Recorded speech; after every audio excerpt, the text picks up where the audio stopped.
સંસ્થાને વિકાસ માટે ઘણા ફંડની જરૂર છે. ઉપરાંતમાં એક કન્યા છાત્રાલય પણ કાર્યરત છે, પણ એક સુસુપ્ત અવસ્થામાં છે, એને જાગૃત કરવાની જરૂર છે. સૂર્યાગોળા ખાતે શ્રી જ્ઞાન પ્રકાશ કેળવણી મંડળ વર્ષથી છેલ્લા 5 વર્ષ, ખબર નહીં મને વર્ષનો ખ્યાલ નથી, વર્ષથી ચાલે છે. ટ્રસ્ટ આરએલ ભગત કન્યા જ્ઞાન પ્રકાશ વિદ્યાલય નાનીપાલના જુદા જુદા ગામના 10 ટ્રસ્ટીઓની કારોબારીથી સક્સેસફુલી ચાલી રહેલ છે. ગ્રામ્ય વિસ્તારમાં શૈક્ષણિક સુવિધા માટે સતત જાગૃત રહી માનવ સેવામાં કાર્યરત સેવા આપે છે. ભક્તો ઉપરાંત જુદા જુદા સમાજના વિદ્યાર્થીઓને શિક્ષણનો લાભ મળે છે અને ભવિષ્યના તંદુરસ્ત સમાજ માટેના અનેકવિધ હેતુ માટે આ ટ્રસ્ટ કામગીરી કરે છે. બોડેલી ખાતે ભક્ત સમાજની 4 સંસ્થા કાર્યરત છે. શ્રી ભક્ત સમાજ વિકાસ એજ્યુકેશન ટ્રસ્ટની સ્થાપના 3 વર્ષ અગાઉ થઈ છે. 13 સભ્યોનું ટ્રસ્ટી મંડળ બીજા 38 ટ્રસ્ટીઓની રાહ જુએ છે. મુખ્ય દાતા બની શકે તેવા પ્રમુખશ્રીની પણ શોધમાં છે. હાલમાં ₹6.25 લાખની ડિપોઝિટ એફડી કરાવી વ્યાજમાંથી જરૂરિયાતવાળા વિદ્યાર્થીઓની અરજીઓ મંગાવી આર્થિક મદદ 500 થી 2000 વ્યક્તિ દીઠ કરે છે. સમાજની વિધવાઓ માટે પણ આર્થિક સહાય કરે છે. ટૂંકમાં વિદ્યાભ્યાસને કેન્દ્ર સ્થાને રાખી સમાજને શક્ય તેટલું મદદરૂપ થવાની કોશિશ કરે છે. પ્રથમ વર્ષે ₹3000, બીજા વર્ષે ₹26,000 અને ત્રીજા વર્ષે ₹61,000ની રકમ વહેંચેલ છે. બીજી સંસ્થા નવજીવન એજ્યુકેશન ટ્રસ્ટ છે. પૂજ્ય બિહારી કાકાએ દાનમાં આપેલ જમીન ઉપર 1978 થી સંસ્થા સ્થપાયેલ છે અને સ્કૂલનું બિલ્ડિંગ બનાવી બાલવાડી, પ્રાથમિક તેમજ માધ્યમિક શિક્ષણ પૂરું પાડતી આ સંસ્થા સુંદર રીતે ચાલી રહી છે. ત્રીજી સંસ્થા છે શ્રી ઉદાભક્ત સમાજ મંડળ.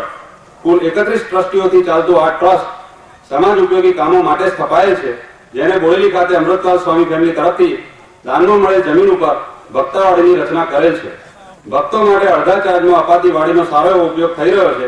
આ સંસ્થાને વહેલી તકે ઊભી કરવામાં અમેરિકાના ભક્તો, છત્રાલીના શ્રી ડાયાબેનનું ફેમિલી તથા સરગેના ડોક્ટર ધીરજબેનનો મુખ્ય ફાળો છે. હજુ પણ સંપૂર્ણ કરવા આર્થિક દાનની ત્યાં પણ જરૂર છે. ચોથી સંસ્થા છે બોડેલીની ગાદી.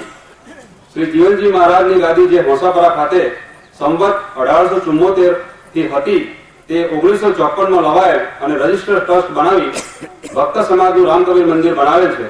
રામનવમી અને જન્માષ્ટમીના ઉત્સવો ખૂબ જ ઉત્સાહભેર ઉજવાય છે. અવારનવાર તથા દર પૂનમે ભજન કીર્તન થાય છે અને ફુલારના શુભ કાર્યો માટે, જાનના ઉતારા માટે પણ વપરાય છે. ખૂબ જ મોકાની જગ્યા ઉપર આવેલ મંદિરનો વહીવટ 3 સભ્યોનું ટ્રસ્ટી મંડળ તથા નાનીપાલ મોટીપાલના 27 સભ્યોનું કાર્યકારી મંડળ કરે છે. પુણ્યાક ખાતે તો આપણે આજે ભેગા થયા છીએ. આ સંસ્થા તો કહી શકાય કે સૌથી જૂની, એટલે કે સન 1730 થી સ્થપાયેલ છે, જેનો વહીવટ જગદીશચંદ્ર મહારાજના અધ્યક્ષપણામાં થાય છે અને અહીં પણ જન્માષ્ટમી અને રામનવમીનો ઉત્સવ ખૂબ ઉત્સાહથી ઉજવાય છે. જ્યાં કાનમ અને સિયાબાગના ભજન મંડળો અછોની રંગત જમાવતા હોય છે, છતાં અહીંથી વધુ વિગત તો મુકેશભાઈ હજુ આપશે અને મને લાગે અપાઈ ગઈ છે. સંસ્થાની વાતો કરી તો સમાજની ઘણી વ્યક્તિઓ પણ હાલતી ચાલતી સંસ્થા છે. તેઓ ભગતનું નામ પડે ને મદદરૂપ થતા હોય છે. સંસ્થાઓને પણ ઉત્સાહથી મદદ કરતા હોય છે. તેઓ સર્વેને આપણે આ ભક્તિ સંમેલનમાં અભિનંદન પાઠવીએ અને ઉત્તરોત્તર વધુ સમાજ માટે વધુ કામ કરે તેવી આશા રાખીએ. કાંઠા વિભાગની માહિતી ઉપલબ્ધ થઈ શકી નથી, પણ સુરત વિભાગની થોડી માહિતી મળી છે, એ છેલ્લા હું તમને આપું. આપણા આ કાનૂન અને આ બધા વિભાગના ટ્રસ્ટો કરતા સુરત વિભાગ તો ઘણો બધો આગળ છે. એના ટ્રસ્ટો વાંચવા જ મારે તો બહુ લાંબા છે, એટલે હું ખૂબ ટૂંકામાં કહીશ કે સમાજના જુદા જુદા વિભાગમાં શિક્ષણ સંસ્થાઓ સ્થાપવામાં આપનો સમાજ પાછો પડ્યો નથી. એ સમાજ માટે મહાન ગૌરવની બાબત ગણી શકાય. Shri BN Bhakt high school Vav, Patel Rasa Vidyalaya Orna, arts and science college, BA college Kamrej, Shrimati Devaiba Gopalbhai Bhakt તથા Gopalbhai Bhakt Bal Bhavan Kamrej, Shri B Bhakt memorial trust Devigram Bal Mandir દેરોદ, Shri HL ભક્ત સાર્વજનિક હાઈસ્કૂલ ઘાટા, મોકા પટેલ માધ્યમિક શાળા મઢી, શ્રીમતી MM ભક્ત હાઈસ્કૂલ નેત્રંગ, શ્રી પ્રભા વિદ્યાલય કપુરા, GH ભક્ત મહુવા, મપક પ્રાથમિક શાળા સાધના વિદ્યાલય વરાછા રોડ સુરત અને રામકબીર મંદિર બોમ્બે. આ બધી સંસ્થાઓ તો ઘણી બધી છે એમની અને ખૂબ વિકાસ કર્યો છે. આપણે એમની કોપી કરીએ તો ખૂબ આગળ વધીશું. છેલ્લે આયોજકોને આ સંમેલન સફળ બનાવવા કરેલ બેનમૂન મહેનત ને બિરદાવીએ અને હૃદયપૂર્વકના અભિનંદન આપીએ. સાથે સાથે મુરબ્બી આરટી ભગતે આપણને અમેરિકા સંમેલનમાં આવવા માટે આમંત્રણ આપ્યું છે. તે તો અમને ગમે જ છે, કારણ કે અમારે અમેરિકા જવા માટે જો વિઝા મળતો હોય તો અમે ચોક્કસ આવીશું બધા.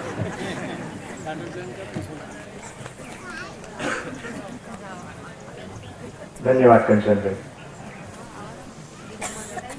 આપના ખાસ આમંત્રણને માન આપીને આપના સંમેલનમાં સમય ન હોવા છતાં હાજરી આપી રહેલા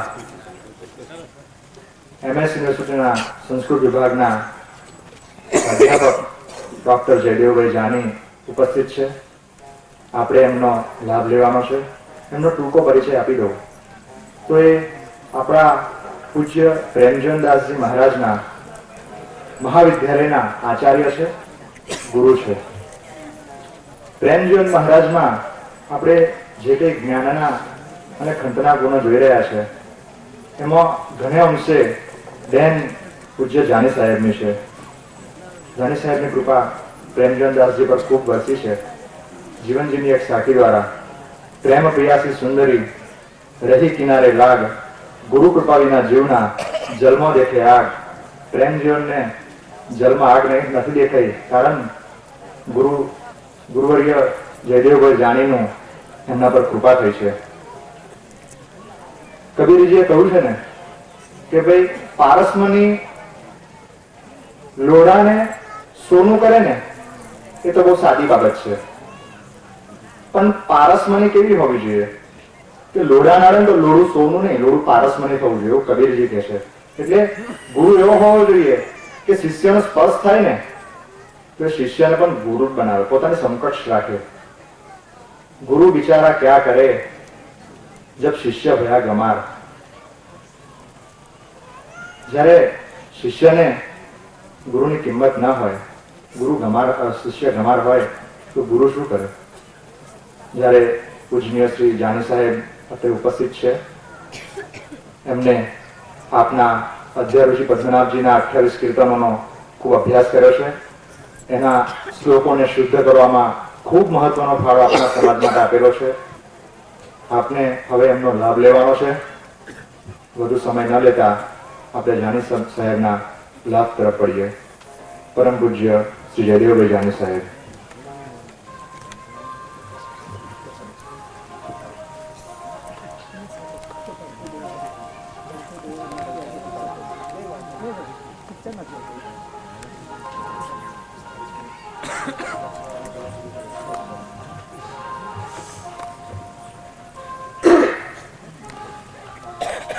वंशी विभूषित करान्नवनीरदाभात् पीताम्बरादरुणबिम्ब फलाधरोष्ठात्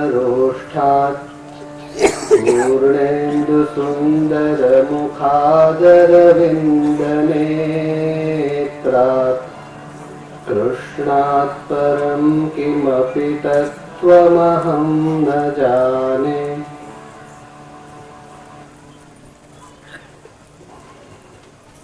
પહેલા એક મોટામાં મોટી સ્પષ્ટતા કરી દઉં. પ્રેમ જીવન તમે મારા જ કહેશો, પણ મારા વિદ્યાર્થી એટલે હું પ્રેમ જીવન કહીશ. એમને કશું કરવામાં મારો કશો ફાળો નથી.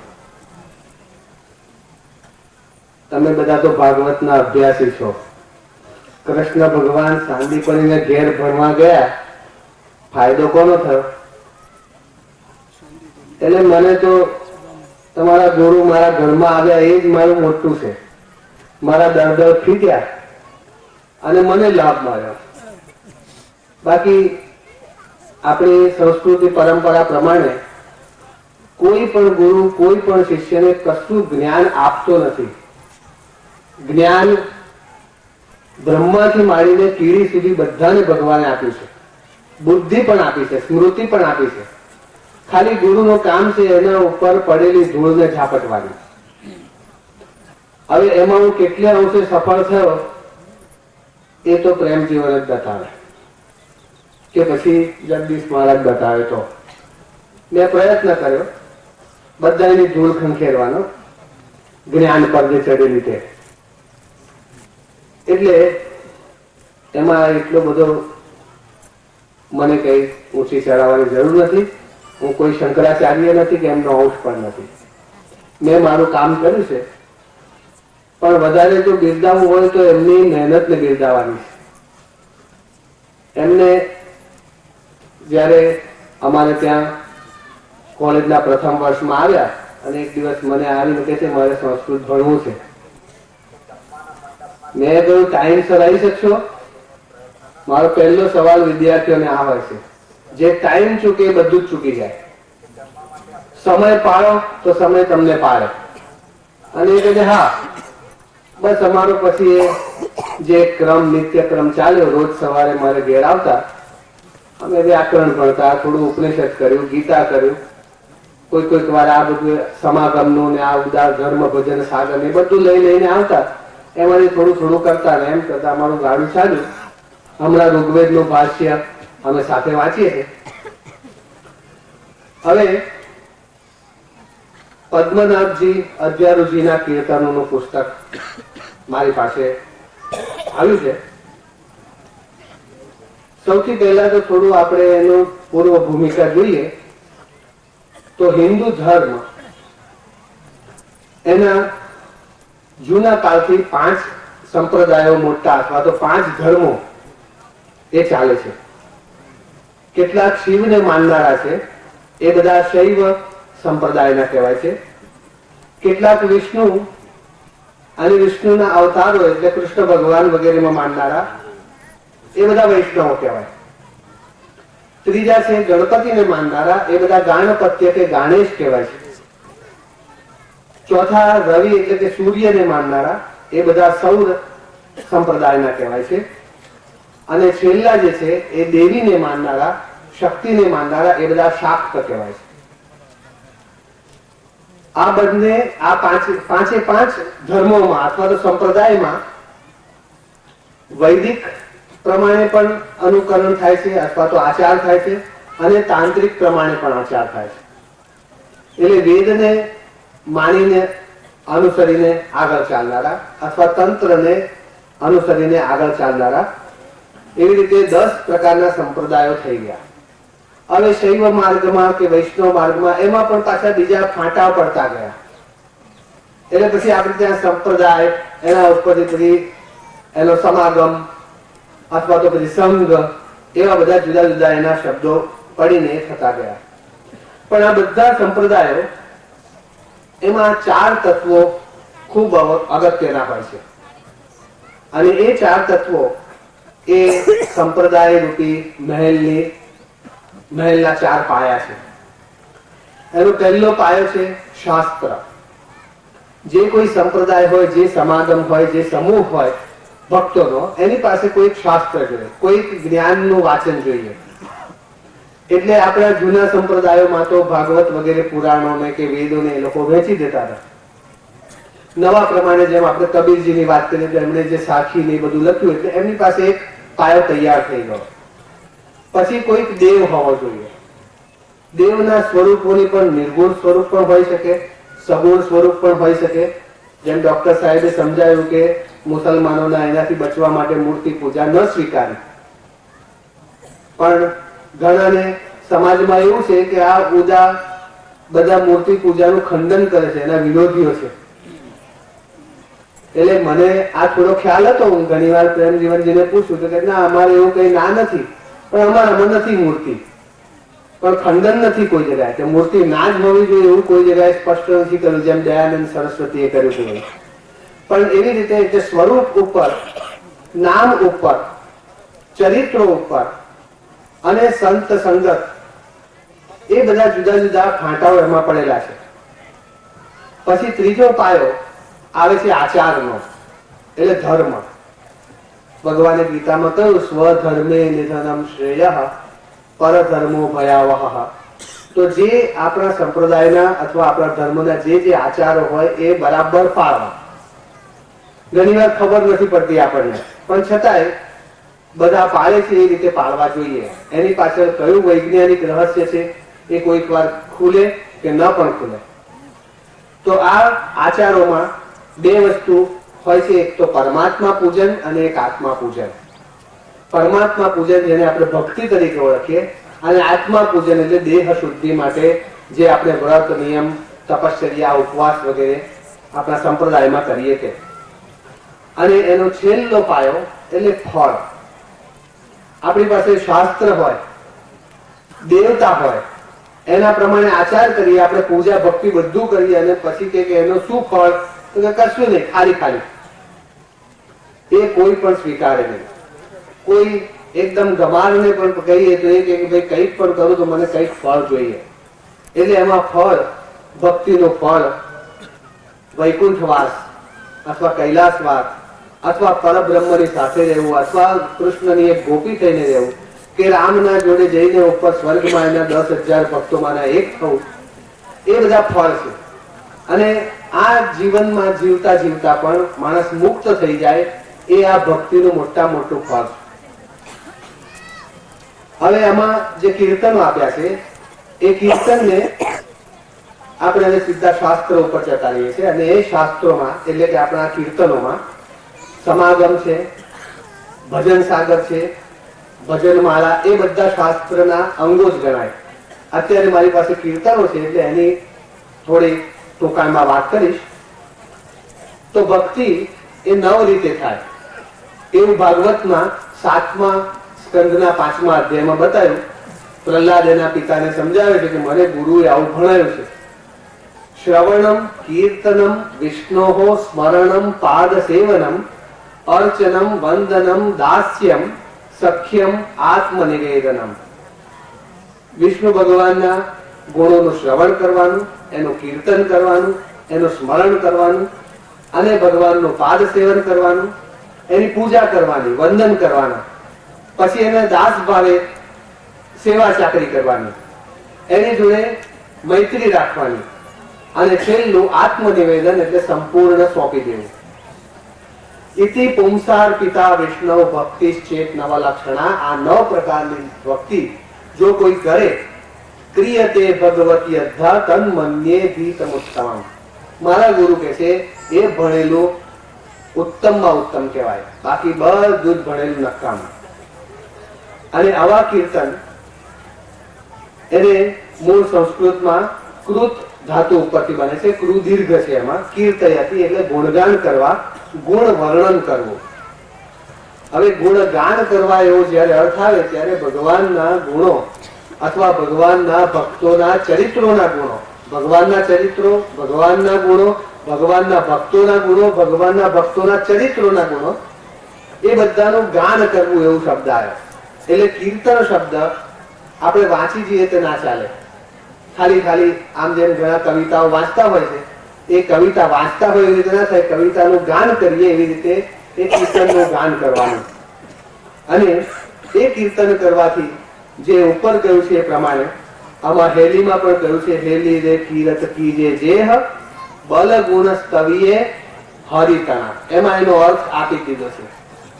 પછી બીજું પણ આપ્યું છે કડવામાં કે તીર્થ પાવનું એ હરિનું પવિત્ર કીર્તનું એ.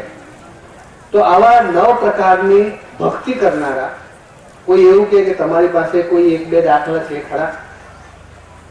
તો આપણા ભક્તમાળના 267માં પૃષ્ઠ ઉપર 1-2 નહીં 9 દાખલા આપ્યા છે કે 9 પ્રકારની ભક્તિ કરનારા 9 ભક્તો આપણે ત્યાં થઈ ગયા.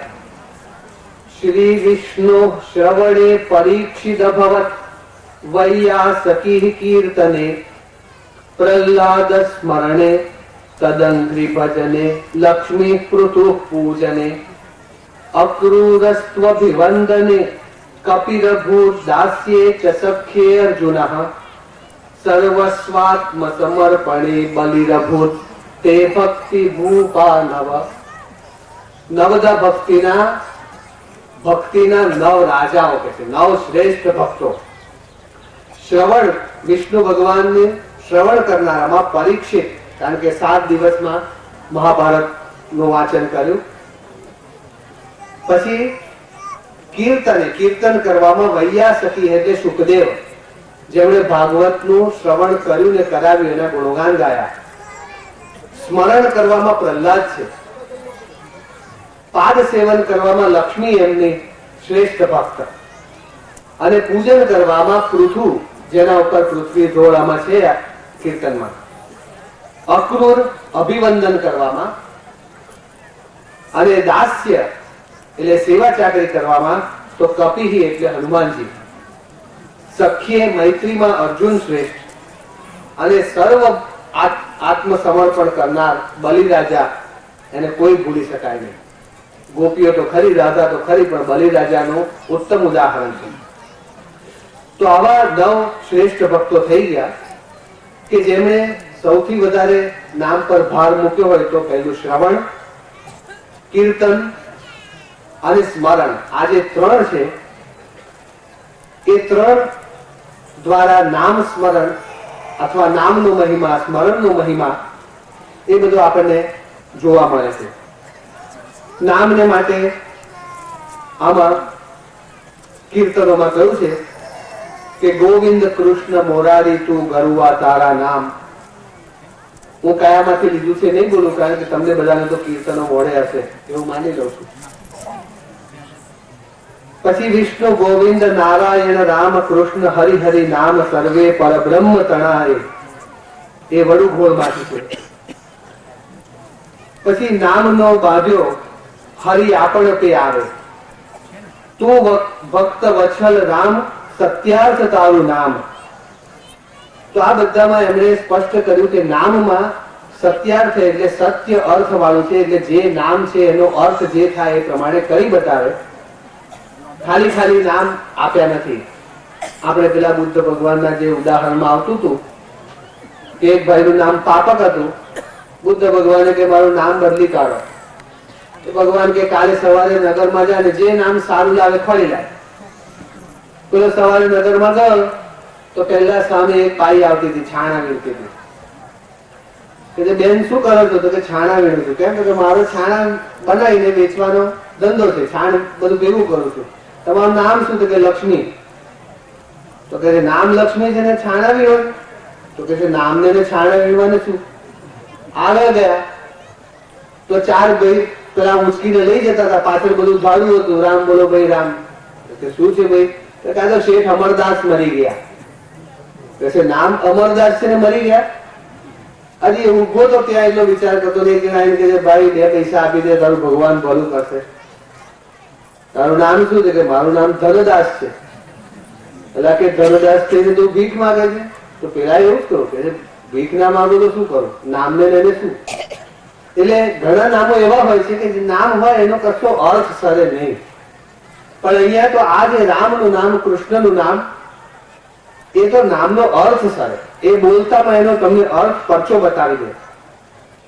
તો એવા નામનું સ્મરણ, એ સ્મરણ કે જેને કહ્યું સમરણ દીપક રાત માયા લોભ કોરણ ગણા, અથવા હરિનું સમરણ રે, હરિનું સમરણ રે, જે છે અખેરે ભંડાર, એ અક્ષય ભંડાર છે. અને આવા નામનું સ્મરણ, નામે સુમિરણ જેહ તણે આત્મા છૂટે સંસાર. નામ સ્મરણથી આ સંસારમાંથી મુક્તિ મળે છે. અને જે મુખ હરિ સમરણ નહીં રે, જે મુખ નહીં હરિ નામ, વિષ્ણુ ભક્તિ અંતર નહીં રે, તેનો નરકે છે ઠામ. એવું શોક ભુવનમાં કહ્યું છે. અને એટલે ચતુર્વદનના રાસમાં બહુ સ્પષ્ટ કહ્યું, કર્મ જાલ હરિ નામે તૂટે, અહર્નિશ સમરણ બંધન છૂટે, ખૂટે એમ ગર્ભવાસો, હરિ હરિ ખૂટે એમ ગર્ભવાસો. તો આવી રીતે આ કીર્તનમાં નામ અને સ્મરણ એ બંનેનું અગત્ય એ આપણી સામે રજૂ કર્યું છે. એના પછી એક બીજી પણ માન્યતા સમાજમાં ખોટી છે કે આ ઉદાસ સમાજ વાળા વેદ પુરાણને માનતા નથી. હવે આમાં તો વેદ પુરાણનું એ કીર્તન જ છે. અને તે સિવાય પણ બીજા બધા કીર્તનોમાં, વિનતીમાં ને હેલીમાં ને એ બધામાં મેં જોયું, પણ ત્યાં કોઈ જગ્યાએ એવું કહ્યું નથી કે વેદ ખરાબ છે, વેદ વાંચવો ના જોઈએ. હા, એક કહ્યું છે કે કર્મ માર્ગ એનો ભમ્યો ને એમાં ભૂલો પડ્યો. એટલે એ વખતમાં આ જે 1760ની એ જે આપણે 18મી સદી જેને કહીએ, 18મી સદીમાં આપણે આખા ભારત વર્ષમાં ધર્મને બચાવવાની એક ઝુંબેશ. પેલી બાજુ ચૈતન્ય મહાપ્રભુ બંગાળમાં એ જ અરસામાં, અને ગુજરાતમાં જેમ આપણા આ છે એવા નરસિંહ મહેતાએ ધીરેથી, વલ્લભાચાર્યજીએ પણ એમની રાજસ્થાન ગુજરાતની સીમાઓ કરેલી, મહારાષ્ટ્રમાં નામદેવ ને બધા થઈ ગયા. એટલે ભારતની એ વખતની અવસ્થા એવી હતી કે ધર્મ એનો બચાવવાની જરૂર હતી. આ બધા જે આપણા વાડા અને સંપ્રદાયો થયા છે એ વખતે થયા. પહેલા કોઈ એવા લડતા નહોતા કે અમે જુદા ને તમે જુદા. આ બધા હિન્દુ ધર્મના જુદા જુદા સંપ્રદાયો. બુદ્ધ ભગવાનનો જે ધર્મ છે એ હિન્દુ ભગવાનનો વૈષ્ણવ જ છે, અને એટલે જ 10 અવતારમાં બુદ્ધ ભગવાનને 9મા અવતાર તરીકે લઈ લીધા છે. એ વૈષ્ણવ ધર્મ જ હતો જુદો. પણ પછી જે અંદર અંદર ઝઘડા ને એ બધા શરૂ કરાયા એ વખતના શાસકોએ, એને લીધે એ જુદો પડી ગયો, પણ પછી પાછો વૈષ્ણવમાં આવી ગયો. જૈન ધર્મ પણ જુદો નથી.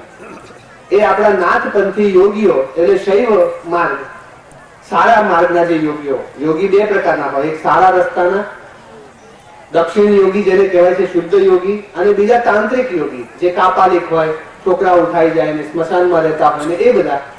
પણ એ બધા કહેવાય પાછા શૈવ માર્ગી. તો એવા એ માર્ગના એ બધા જુદા જુદા વાડાઓ જે પડી ગયા, આ તમારામાં પણ જે પેલા ચરોતરના પટેલ ને ફલાણા પટેલ ને પેલા પૈઠણિયા પટેલ ને ના પૈઠણિયા પટેલ, આ બધા જે વાડા કરવાનું કારણ એટલું જ કે આપણે જો એક નાનકડો સંઘ બનાવી દઈએ તો જ આપણે ટકી શકીશું. જો અખિલ ભારત સંઘ બનાવવા જઈએ તો બધા કકડા થઈ જઈશું.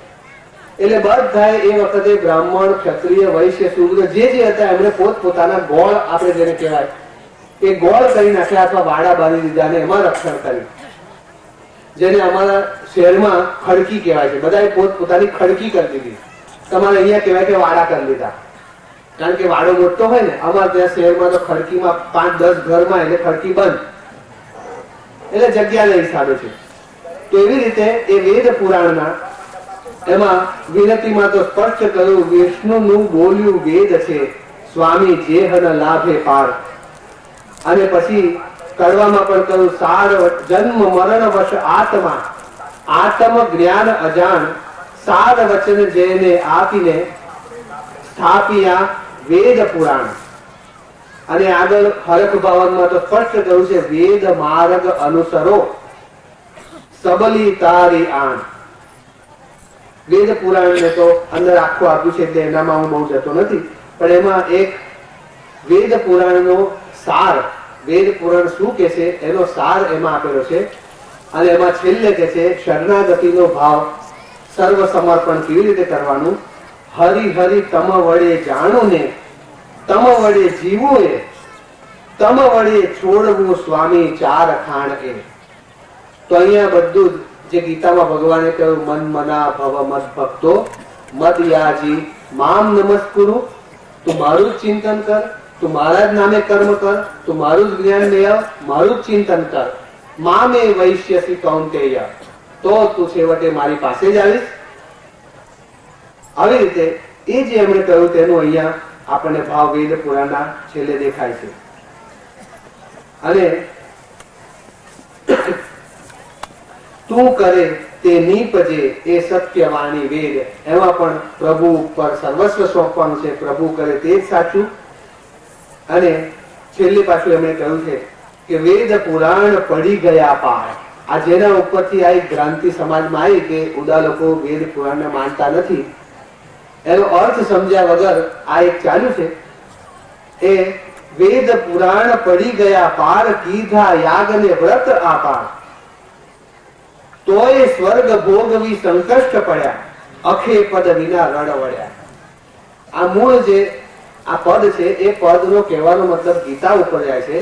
ગીતામાં કહ્યું છે ભગવાને પોતે કે કેટલાય લોકો યજ્ઞ યાગ કર્યા જ કરે છે, સમાજ સામે નથી જોતા, બસ યજ્ઞ કરી જવાનું. કેમ તો કે સ્વર્ગમાં જવા મળે.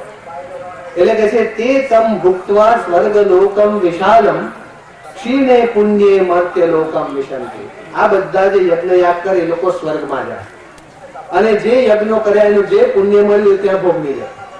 એ પુણ્ય પૂરા થાય એટલે પાછું શું તો કે છે એવમ ત્રય ધર્મ મનુ પ્રપન્ના ગતાગતમ કામ કામાલપન. જેવું પુણ્ય પૂરું થયું એટલે 5-10 બાકી રહ્યા હોય એટલે પેલા ભગવાન આવીને પૂછે, બોલ હવે ભાઈ શું કરવું છે, ભોગવી લેવા છે?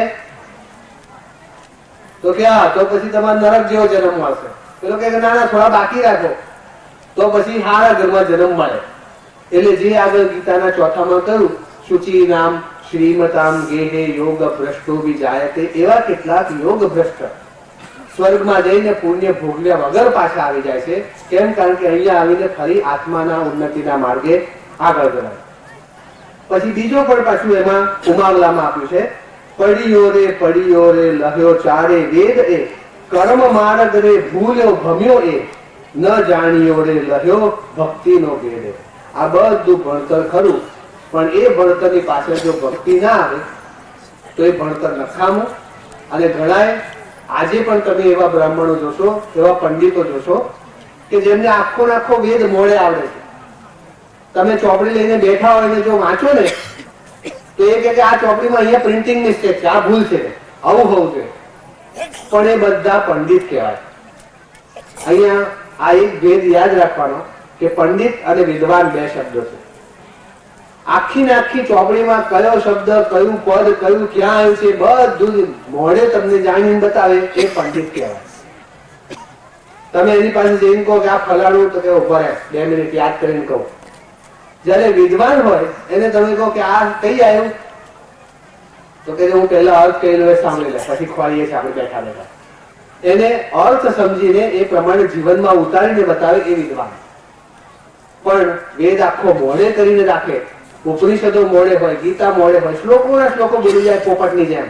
પણ તમે પૂછો ઉભા રહો પંડિતજી એનો અર્થ, કે એ તો હવે ખબર નથી, તમારે કેવો જોઈએ? કે ગુજરાતીમાં તો કે સાતવડેકરનું વાંચો ભાષાંતર, ઇંગ્લિશમાં જોઈએ તો કે વિલ્સનનું વાંચો, હિન્દીમાં જોઈએ તો કે પેલા એમનું વાંચો શ્રીરામાચાર્યનું. એમને એટલું જ ખબર પડે, એ સિવાય પછી તમે કહો ઉભા રહો પણ એનો અર્થ બસ ના ખબર પડે. એનું વ્યાકરણ તો કે વ્યાકરણાચાર્ય પાસે જાઓ. એટલે પંડિત એ હંમેશા આ રીતે ખંડિત હોય છે. એમનામાં શ્રદ્ધા ખાલી આટલી જ હોય કે જે ભણાયું જે ગોખ શીખાડ્યું, રામ રામ પોપટ કરે એમ વેદ વેદ વેદ કર્યા કરે. એ બધા આ પડીઓ લહ્યો એટલે ભણેલા, પણ પછી કર્મ માર્ગ ભૂલે અને ભમ્યા કરે.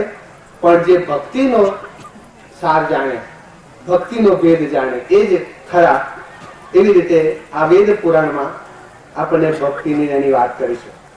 ત્રીજું પાસું, ત્રીજો જે આવે છે પાયો સત્સંગ, જેને સંત સંગત કહી છે, એના પણ ઘણા બધા આપણને ઉદાહરણો મળે છે.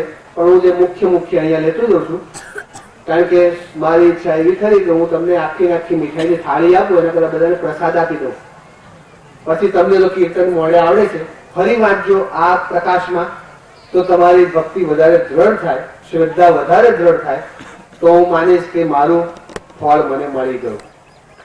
સત્સંગત સુખ પામીએ અને જપીએ આદિ મુકુંદ, એ હરખ ભાવનમાં કહ્યું કે સત્સંગથી સુખ મળે.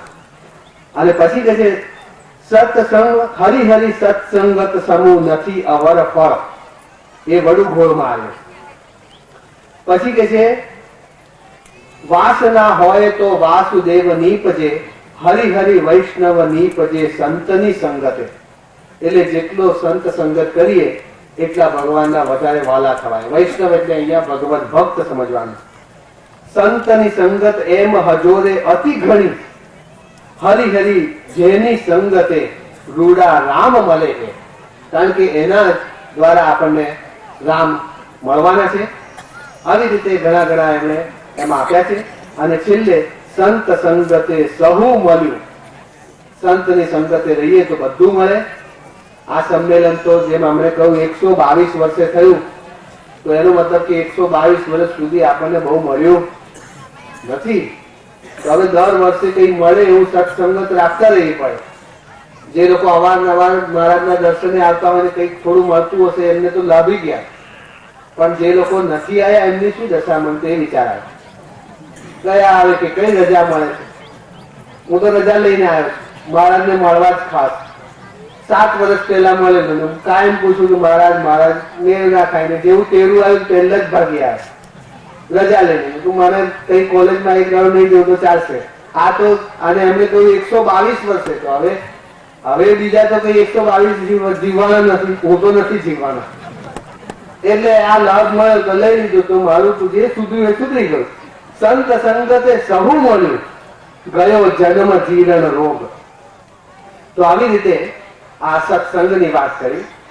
એમાં સગુણ ભક્તિ એટલે આપણે નિર્ગુણ ભક્તિ અને સગુણ ભક્તિ એ બે પ્રકાર છે.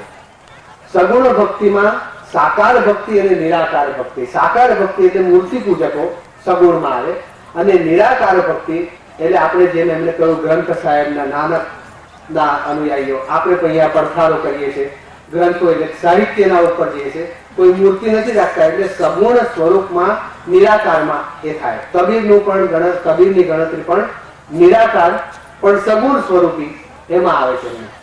તો એ વૃદ્ધિ કરનારા જે દશાવતારના, એક તો ગરુવા ગણપતિના રાસમાં દશાવતારનું વર્ણન છે, સોરંગીમાં પણ દશાવતારનું વર્ણન છે, પદમ ગોળમાં છે, વાડીના રાસમાં છે, અને એમાં રામનું ચરિત્ર આખું શોર્ટમાં રામાયણ કહીએ એ સોરંગીમાં આપ્યું છે.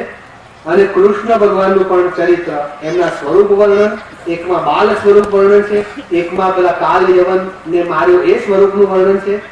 અને એ વર્ણન ગરુવા ગણપતિના રાસમાં છે અને સોરંગીમાં છે. બુદ્ધ ભગવાનનું પણ વર્ણન આપ્યું છે. એટલે બુદ્ધ ભગવાનનું જે વર્ણન કર્યું છે કે એ વખતના પાપી જીવોને જે કર્મ માર્ગમાં એકદમ રૂઢ થઈ ગયેલા એમને છોડાવવા માટે એ બુદ્ધ ભગવાન આવેલા, એમ કરીને એનું એમને વર્ણન ત્યાં કર્યું છે. પછી વામન ભગવાન, મત્સ્ય અને કૂર્મ એ બધાના પણ અવતારો એમાં મળે છે. આવી રીતે 10 અવતારે અને મત્સ્યાદિક જેહ, અથવા કેટલીક વાર અને ભાગવત 24 દે હરિ તે હજ 10 અવતાર, એમ કરીને 10 અવતારની એમણે વાત આપી છે. જે મેં સગુણ સ્વરૂપ અને સાકાર અને નિરાકારની વાત કરી, તો એમાં વિનતીમાં વિષ્ણુ ભગવાનના એ સ્વરૂપની વાત છે, સોરંગીમાં એમના ચરિત્રની વાત છે, કૃષ્ણ ભગવાનના વર્ણન સ્વરૂપના ને એના એ કડવા 3, કડવા 4 અને સોરંગીમાં છે. પદ્મનાભ ભગવાનના સ્વરૂપનું વર્ણન ઉમાવલામાં છે. નિર્ગુણ સ્વરૂપનું વર્ણન પણ વિનતીમાં, હેલીમાં અને કડવામાં મળે છે. તે ઉપરાંત પસાવલામાં ભગતોએ વિકસાવવાના અને નિપજાવવાના કયા ભક્તિ ગુણો, કેવા આચાર કરવાના, એનું એમાં વર્ણન છે. એમાં એક બહુ સરસ વર્ણન, કારણ કે શાસ્ત્ર, એને શાસ્ત્રનું નામ આપવું પડે એટલે એમાં કેટલાક વર્ણનો આવશ્યક હોવા જોઈએ. ઘણા લોકો એને ઉડાઈ દેતા હોય છે કે આ કંઈ બહુ જરૂરનું નથી, કે બ્રહ્મનો સાક્ષાત્કાર, પરમાત્માનું દર્શન થાય પછીનો અનુભવ કેવો હોય. તો એ અનુભવ ઘોડલીમાં 1 થી 25 આપ્યો છે. અને એમાં પાછું 26 થી શરૂ થાય છે કે આ અનુભવ જે પરમાત્મા દર્શન કર્યું એને ટકાવી રાખવાનું છે. આ જેમ આપણે એક વાર જોઈને ભૂલી ગયા એવી રીતે ભૂલી જવાનું નથી. આ સંમેલનમાં આપણે બધા ભેગા થયા છે તો અહીંથી ઉઠ્યા એટલે પછી નીકળી ગયા નહીં, પણ આની યાદ બીજું સંમેલન ના થાય ત્યાં સુધી તાજી રહે તો આ સંમેલન સફળ 100% થયું કહેવાય. તો એની શીખ પણ ગોડલીમાં જ આગળ આપી છે. એટલે એ રીતે સાહિત્યની અથવા શાસ્ત્રની દ્રષ્ટિએ કે આપણા સમાગમની દ્રષ્ટિએ આ ગોડલી એ મારી રીતે તો ઉત્તમ કહેવાય, બીજા બધા ઉત્તમ છે, પણ એમાં આ અનુભવ, ભક્તને ભક્તિનો આનંદનો અનુભવ કેવો લાગે અને એ આનંદ ટકાવી રાખવા શું કરવાનું એ એમાં આપ્યું છે. આવી રીતે સંત સંગત, ભક્તોના ચરિત્ર, સદગુણો, સદાચાર, જ્ઞાનપૂર્વકની ભક્તિ, એના દ્વારા પરમાત્માનો સાક્ષાત્કાર કરવાનો અને એ સાક્ષાત્કાર કરીને ભક્તિનો આનંદ લૂંટવાનો, એ બધું આપણને આ સમાગમના ગ્રંથોમાંથી પ્રાપ્ત થાય છે.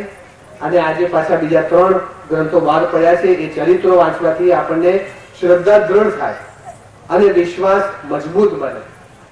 અને જ્યારે શ્રદ્ધા અને વિશ્વાસ એ બે મજબૂત બને તો જ સિદ્ધિ મળે.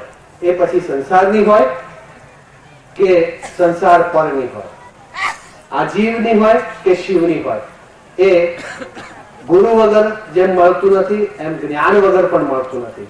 અને ગુરુ અને જ્ઞાન બંને મળી જાય પછી તો આ જગત પર સ્વર્ગ આપણે પોતે જ બની જઈએ. મને અહીંયા આ કીર્તનો વિશે બોલવાની તક તો ના કહેવાય, પણ આજ્ઞા આપી એ બદલ મહારાજ શ્રીના શ્રી ચરણોમાં પ્રણામ કરું છું. પ્રેમજીવનજીને પણ ખૂબ ખૂબ ધન્યવાદ આપું છું. અને તમારા તરફથી હવે એમણે થોડું જ્ઞાન સંપાદન કરવા માંડ્યું છે, એટલે ભવિષ્યના યુવાનોને હવે બહુ ચિંતા કરવાની જરૂર નથી. ગુરુ તમારા તૈયાર થઈ રહ્યા છે, ઇમારત તૈયાર થઈ છે, રંગ રોગાન બાકી ચાલે છે. તો આટલું કહીને તમારા સૌના હૃદયમાં રહેલા પરમાત્માને મારા રામ કવિ ભંડાર પાયલાગી કરુવી નથી, પાયલાગી કરુવી નથી. સ્વામી કૃપા કરો અતિ ઘણી, સ્વામી સ્વામી કૃપા કરો અતિ ઘણી. ભજો અનેક વિચાર, ભજો અનેક વિચાર. અચલ ભક્તિ દેતાયરી, अचल भक्ति के तारणी. जैसे मोती भंडार, जैसे मोती भंडार. आए लगी करुणी नदी, पाए लगी करुणी नदी. आनंद आरती हर पारा, हरिजन हरे मेरे प्राण उजारा. हरिजन हरे मेरे प्राण उजारा. संत दर्शन धन परिवारो, जन्म मरण भव सागर तारो. जन्म मरण भव सागर तारो. साक पाक मरी भोजन पाओ, संत संगत मरी हरि गुण गाओ. संत संगत मरी हरि गुण गाओ. जय जय मंगल होत बधाई, जन जीवन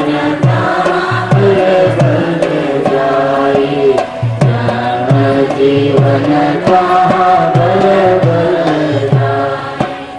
आनंद आरती हर पारा.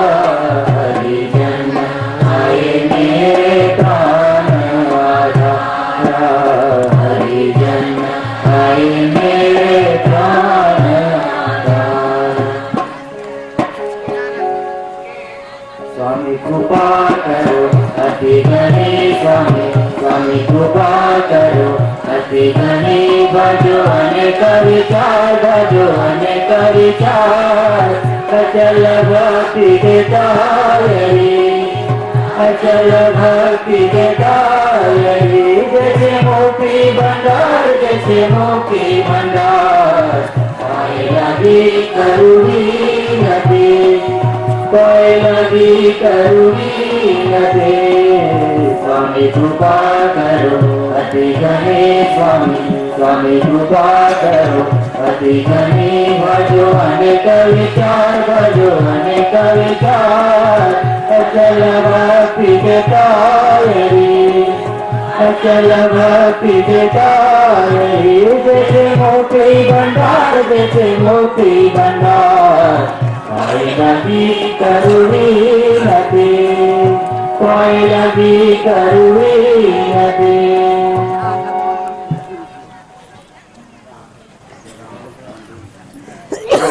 શ્રી જીવનજી મહારાજ. હવે ભોજનશાળા તરફ જવાની અનુમતિ છે.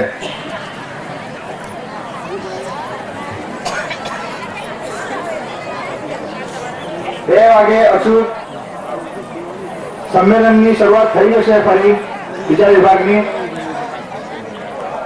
રામકુક્ષી હોય તે આજનો દિવસ ભોગ આપે.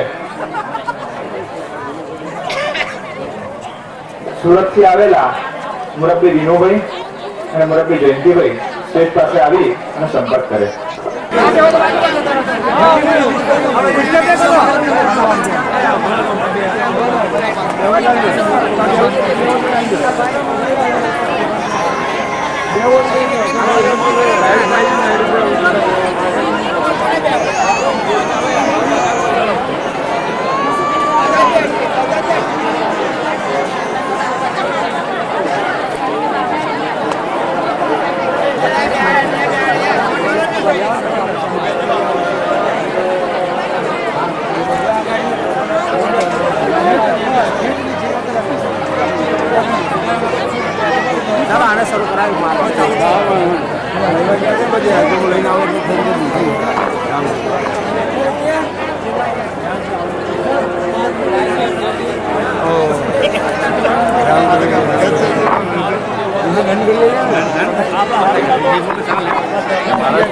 રસોડાથી દૂર ઉભા રહે જેથી બીજા લોકોને તકલીફ ના પડે.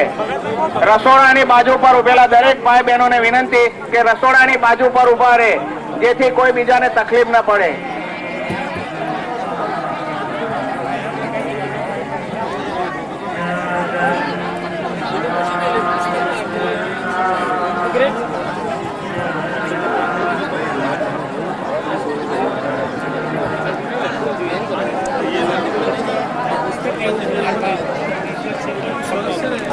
રસોડાની બાજુ પર ઉભેલા દરેક ભાઈઓને વિનંતી અને બહેનોને કે રસોડાથી દૂર ઉભા રહે જેથી પીરસવા વાળાને અગવડ ન પડે.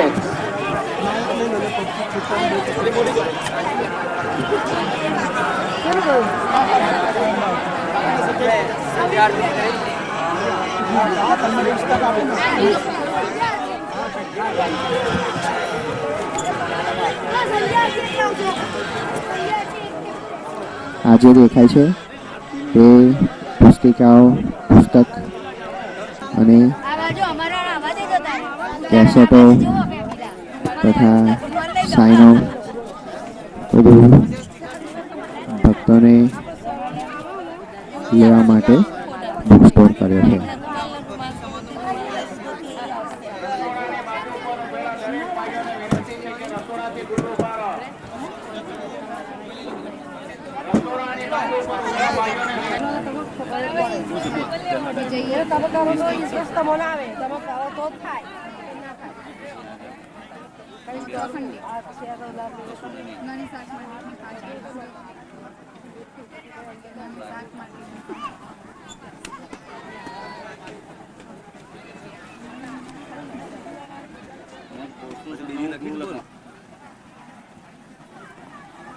આ આયોજન કરતા પહેલા ઘણો સમય થયો હતો, ઘણી તૈયારી કરી હતી. કેટલા દિવસો, કેટલા ભક્તો, કેટલા ગામના લોકોએ મદદ કરી છે અને આયોજન પૂરું થયા પછી પણ 2-3 દિવસ સુધી સાફસૂફ ચાલુ હતી.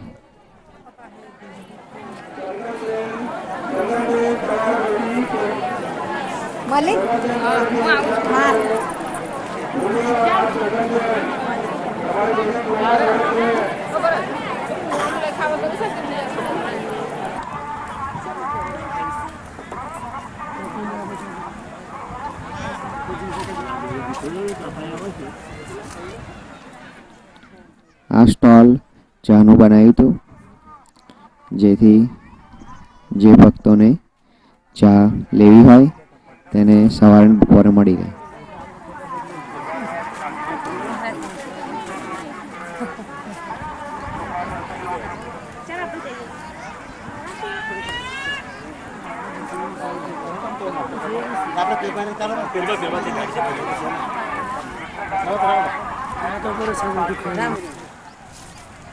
જે નામથી થાય ને એમાં જોવાનું ના હોય, જે અહીં પ્રસાદ છેવટે ઘેર નહીં આવે.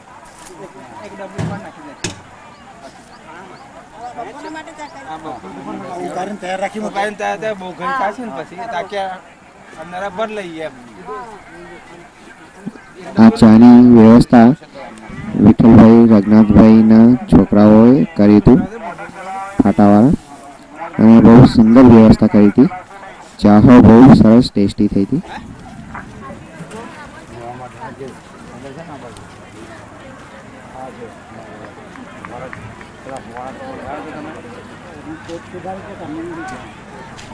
અહીંયા આગળ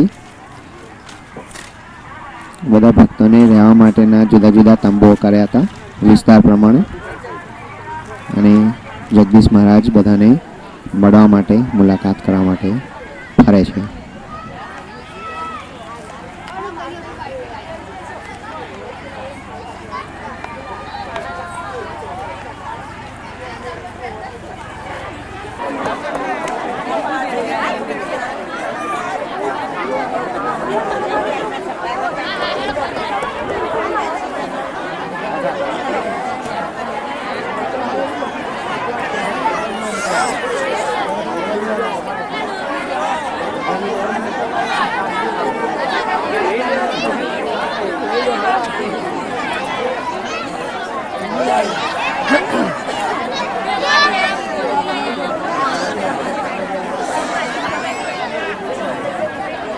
આ જે ટેન્ટ છે, આ ટેન્ટ 58 વિભાગના ભક્તો માટેનું છે.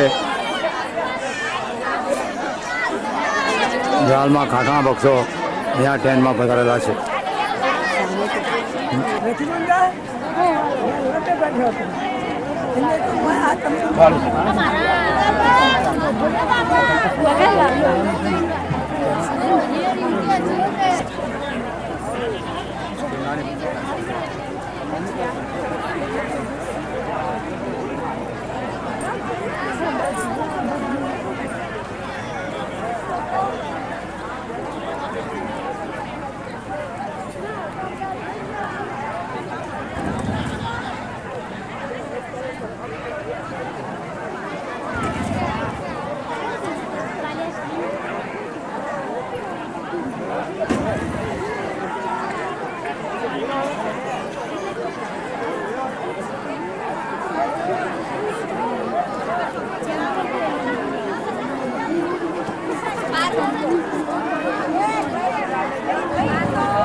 અમેરિકા લઈ જઈશે ને ટ્રેન ડોક્ટર સાહેબ કીધું છે ને કેમેરા તો લઈ જઈશે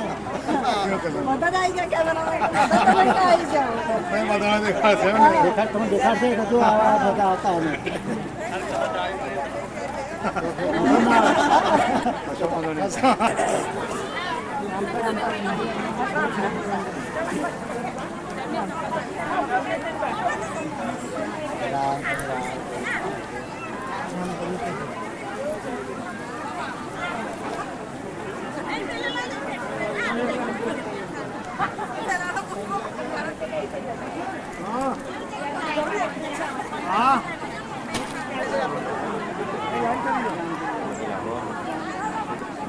અમે લાઈનો ગાળો ને તમે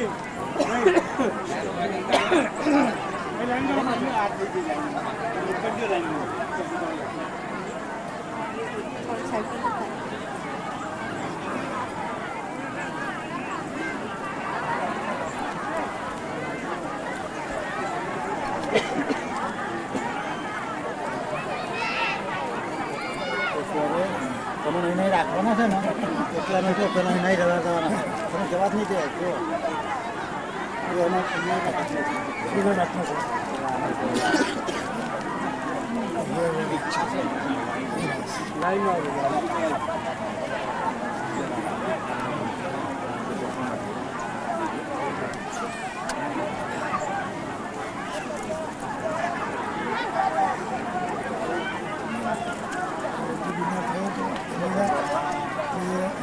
નહીં દેવું જવા એમ કહે છે ને તેમાં જવા નહીં દેવાના તમને રાખવાના જ્યારે જોવા છે ત્યારે જોઈ લઈશું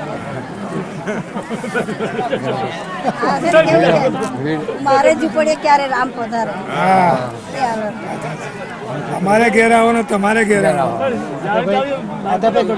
જંગલમાં મારી ઝૂંપડી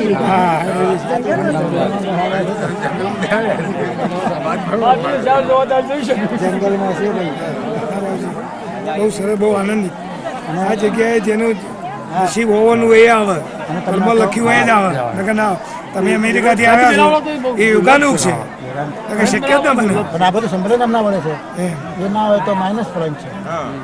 બધું એમને છે. આ બાકી બહુ સરસ એમને જે તમે ઇલકાબજી આલ્યો અને જે એમનું સન્માન કરીએ પણ અને અમે તો અવર્ણનીય છે. અમે તો એક રસોડામાં જમેલા છીએ, એક સાથે ભણેલા છીએ, અને અમે તો એકબીજાના નામ શકે છે અમારે.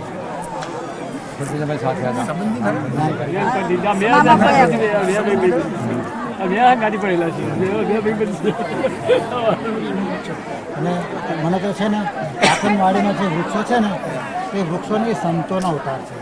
આજે અમારા વૃક્ષોને તમે સંત બનાવી દીધા. આ વૃક્ષો છે ને એક સંત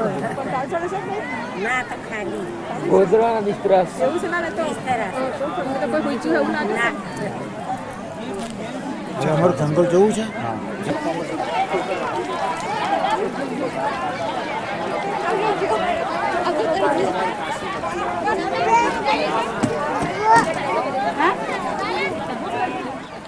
આ જે નળ દેખાય છે તે સાઈડ નળની વ્યવસ્થા કરી હતી, જેથી ભક્તોને હાથ ધોવાની, પાણી પીવાની, જલ પીવાની જગ્યા મળે.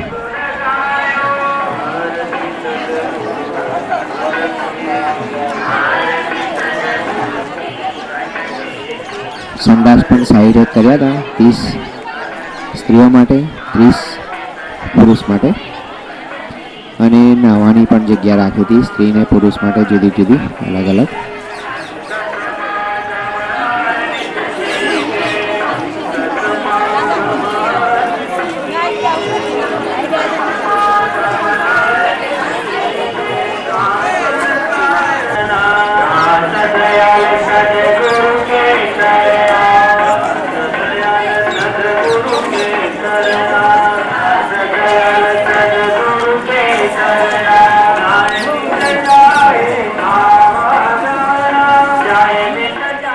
આ જે છે તે જીવનજી મહારાજનો ક્યારો વાડીમાં, અને આ છે તે જદુનાથ મહારાજનો ક્યારો. વંદનીય પ્રેમજી મહારાજ, સદગુરુ જીવનજી મહારાજ પરિવાર અને ઉચ્ચ સ્થાને બેઠેલા સંતો અને જીવનજી મહારાજના બાળ ગોપાલ સૌ ભાઈ ભક્ત બહેનોને મારા રામ કબીર.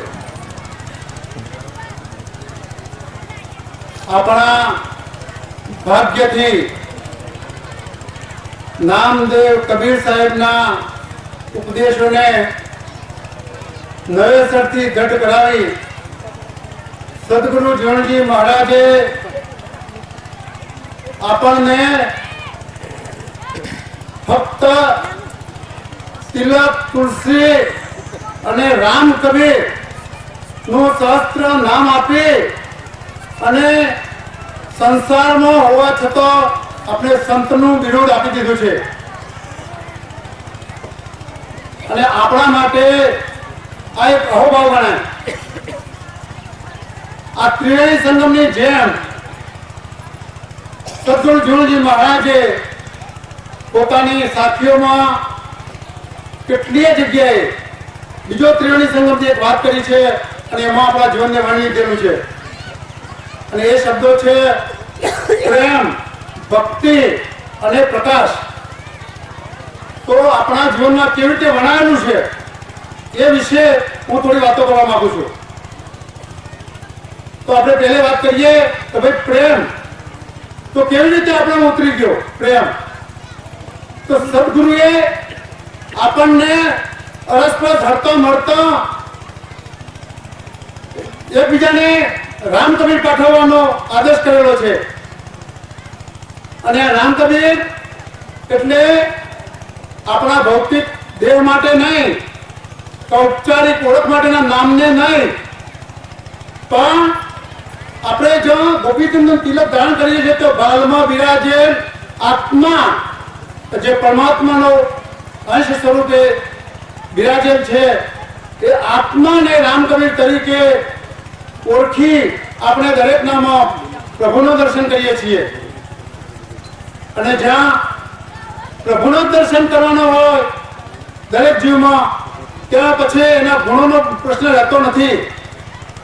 આપણને 3 ગુણથી રહિત ગુણાતીત કરેલા છે. કારણ કે ગુણ વસ્તુ એવી છે કે હું તમને એક સામાન્ય વાત કરું, કારણ કે હું એગ્રીકલ્ચર સાયન્સ ભણેલો છું અને મારા જીનેટિક્સનો વિષય ભણવામાં આવતો અને એનો ઉપયોગ પણ મેં સર્વિસ દરમિયાન કરેલો છે. અને જીનેટિક્સ એટલે કે વારસો, અને વારસાના સંશોધનથી અત્યારે હાલ જે ખેતીવાડીમાં કેટલીય હાઇબ્રિડ જાતો શોધાયેલી છે એ વારસાના બેઝ ઉપર શોધાયેલી છે. અને એ વારસાને પકડવા માટે નર માદા એટલે કે બાપ અને માં ના 3 પેઢી, આ બાજુના 3 પેઢીના, આ બાજુના 3 પેઢીના, એ દરેક ક્રોસ કરવામાં 2 ભાગ એટલે 66.2% ફરજિયાત ઉતરી આવે છે. એ જ રીતે વૈજ્ઞાનિકોએ આપણા દરેક સજીવમાં આ માર્ક કર્યું છે કે ભાઈ 2 ભાગના ગુણ એ શારીરિક વધાથી કે લાગણી અથવા તો ક્રોધથી કે બીજી ત્રીજી જે કંઈ આપણે બધા ગુણો કહીએ એ બધા ગુણોનો સરવાળો મળી 2 ભાગ ઉતરી આવે છે. અને આ જીવ જન્મ લે ત્યારથી તે જ્યારે એનો દેહ છોડવાનો પ્રશ્ન આવે ત્યારે નાબૂદ થાય છે. એટલે આપણને સદગુરુએ ગુણોમાં ન રાખતા અને તો નાનો મોટો, તો કાળો ધોળો, તો ગરીબ તળંગર, તો સ્ત્રી પુરુષનો ભેદ ન ગણતા દરેકમાં રામ કવિ નિરખવાનું કહેલું છે. અને કેટલાક તત્વજ્ઞાનીએ તો એટલા સુધી કહી દીધું છે કે ભાઈ નિર્જીવમાં પણ ભગવાન હાજર છે. અને એ માટે એક સામાન્ય દર્શન તમને રજૂ કરું તો ભક્ત પ્રહલાદની કસોટીઓ થતી હતી. એ વખતે એને ધગધગતો થાંભલો પકડવા માટે કહેવામાં આવ્યું.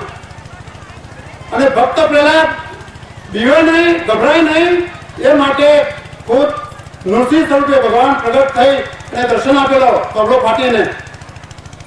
અને કે આ ધડ ફૂટતો છે એટલે નિર્જીવમાં પણ હરિનો વાસ છે. એટલે જો આપણે આટલું સમજીએ તો જ્યાં સર્વત્ર આપણા ઘરમાં, દરેક સભ્યમાં, સમાજમાં, દરેકમાં, સૃષ્ટિમાં, દરેકમાં જો પ્રભુનો વાસ છે તો પછી આપણે બીજી દ્રષ્ટિ ફેરવવાની ના હોય અને કોઈ નફરતનું કારણ જ ના હોય જીવનમાં. આ રીતે આપણને પ્રેમ સિવાયની કોઈ વસ્તુ જ નથી રહેવા દીધી. તમે દરેકમાં પ્રભુનું દર્શન કરો અને પ્રભુના દર્શનથી શું થાય? પ્રેમ. એટલે આપણને પ્રેમમાં આ રીતે જોતરા છે કે પ્રેમ સિવાયની કોઈ વસ્તુ જ નહીં. બીજું ભક્તિ. તો ભક્તિ એટલે આપણે ભજન કીર્તન કે પ્રભાતી અને સાથે સંધ્યાઆરતી કરીએ, ભગવાનનું હરિભજન કરીએ એટલાથી કઈ ભક્તિ શબ્દ પૂરો થતો નથી. પરંતુ જીવનમાં આપણે જેને જ્યાં મૂક્યા છે ત્યાં, ખેડૂતને કે સર્વિસવાળાને કે વેપારીને કે ગમે તે દરેકને જેને જે કંઈ કામ કરવાનું છે, જાગતો ઊંઘતો વિચારીએ, જે કંઈ કામ કરીએ એ બધું ભગવાનનું કામ છે. આપણે ભગવાનનું કામ આપણે જાતે કરતા નહીં પણ ભગવાનનું કામ કરીએ છીએ. એ રીતે ભાવથી કામ કરીએ એનું નામ ભક્તિ. અને આપણને એ રીતે નિષ્કામ માર્ગી કહે છે તો ભાઈ કર્મ માત્ર ભગવાનનું, એટલે આપણે નિષ્કામ માર્ગી બન્યા. અને નિષ્કામ માર્ગ એટલે કે આપણું કોઈ કર્મ નથી માટે આપણે કર્મ ભોગવવા ફરી આવવાનો પ્રશ્ન રહેતો નથી. એટલે આપણા કર્મનો છેદ ઉડી જાય છે. એટલે કર્મ ન હોવાથી આપણે ખરેખર ફરી કે પ્રગટ થવાનું આવતું નથી. તો આ બાબતમાં વધુ વાત કરું તો કર્મ રહિત એક આપણો જીવ, સંતનો જીવ જ્યારે શરીર છોડી અને એ આત્મા વિલીન થાય એટલે સીધો જ તેજમાં તેજ ભરેલ તે પરમાત્માને મળતો હોય છે અને પરમાત્માના દર્શન થતા હોય છે. એ ભક્તિનું ફળ સ્વરૂપ છે. એને આપણે મોક્ષ કહીએ ત્યાં જે કહીએ પણ આ ભક્તિનું ફળ સ્વરૂપ છે. ખરેખર માનો કે આપણે કર્મ ભગવાનના નામે કરીએ તો એનો અર્થ એ નથી કે પછી એ કર્મનું ફળ આપણને ના મળે. નાનું મોટું ફળ તો આપણને જ મળવાનું. પણ કર્મની વાત કે એટલી કે જે રીતે બસમાં આપણે બેઠા હોઈએ અને આપણી પાસે બેગ હોય તો કે બિસ્તર હોય તો પોટલું હોય, તો બસમાં બેઠા છે તો આપણે માથા કે પોટલું મૂકતા નથી. નીચે મૂકી દઈએ છીએ. હવે ગાડીને તો એનું જ વજન વહન કરવાનું છે. આ રીતે કર્મ તો કરવાનું જ છે આપણે, પણ હરિના નામે કર્મ કરવાથી આપણે વજન વગરના આપણા માટે એ કર્મનું ફળ મળવાનું છે. નાનું મોટું છે કે આપણે એ ફળનો સમાજમાં સંસ્કારમાં રહી અને વિવેકથી આપણો ઉપયોગ કરવાનો છે. આ રીતે ભક્તિ આપી છે આપણને ભગવાનનું કામ કરવાનું કહીને ભગવાનના નામથી. અને પછી વાત કરું પ્રકાશ, તો પ્રેમ, ભક્તિ અને પ્રકાશ. પ્રકાશ એટલે સામાન્ય અજવાળું થાય અને તત્વજ્ઞાનીઓ જ્ઞાનનો પ્રકાશ કહે છે. આપણે પણ જ્ઞાનનો પ્રકાશ કહીએ તો આપણને જે સરળ માર્ગ આપ્યો, ભય વગરનું જીવન આપ્યું, કે જીવનમાં કોઈ ભય જ નહીં, એટલે જે કરે ભગવાન કરે છે, એટલે આપણે કઈ વિવરતા જ નહીં, ગભરાવાનું જ નહીં, કોઈ ભય જ નહીં. ભય વગરનું જીવન એટલે એક આનંદમય. કેવો આનંદ? એક અખૂટ આનંદ, પરમાનંદ. અને આનો અનુભવ, એક પરમાનંદનો અનુભવ જીવનમાં હર ઘડી આનંદ જ આનંદ. એનું નામ જ્ઞાન. અને બીજું કહું તો જ્ઞાન એટલે કર્મ રહિત આપણે ફળ કર્યું. જો જીવનમાં જ્ઞાન ત્યારે પૂરું પ્રગટ થયું કહેવાય કે આપણે સામાન્ય બાબતમાં કેટલાક જીવો અજ્ઞાની ભયભીત બને છે, પણ આપણને તો જીવનમાં જો મોટામાં મોટો કોઈનો ભય હોય તો આ દેહ છોડવાનો, તો જેને મૃત્યુની વ્યાખ્યા આપી છે. કદાચ મરવું દરેકને છે જે વાલું લાગતું નથી, તો મારે મરવું પડશે, પણ આપણને તો મરવાનું નથી. આપણે તો આ લોકમાં જે સુખ છે એ સુખથી પણ પરલોકમાં કોઈ કલ્પી ન શકે એવા સુખમાં તેજમાં તેજ ભળે તેમ હરિના શરણમાં આપણો ભગતનો વાસ થવાનો છે. સંતનો વાસ હરિના શરણમાં છે. એટલે એક આનંદ હોવો જોઈએ. અને આપણને આનંદ કહે છે જીવજી મહારાજે કે બે છોડતી વખતે પણ વિહળતા નહીં રહેવાની. કેમ? હરિના ધામમાં સધામમાં જવાનું છે. આ રીતે આપણને મોતના ભયથી પણ બચાયા છે. અને એ રીતે આપણને એક અખંડ જ્ઞાન આપી દીધું છે કે જે પ્રકાશમય પ્રકાશ કરી નાખ્યો છે. અને આ બધું આપણા જીવનમાં દરેકને પ્રાપ્ત થયું છે. આપણા માટે અહોભાગ્ય છે. આ રીતે આપણે સમજી અને પ્રેમ ભક્તિનો પ્રકાશ પ્રેમભર્યું જીવન જીવીએ. અને સદગુરુ જીવનજી મહારાજની દરેક ભક્ત ઉપર કૃપા હો. હજો એ રીતે વિનવું છું. સદગુરુ જીવનજી મહારાજ કી જય. રામ કવિ.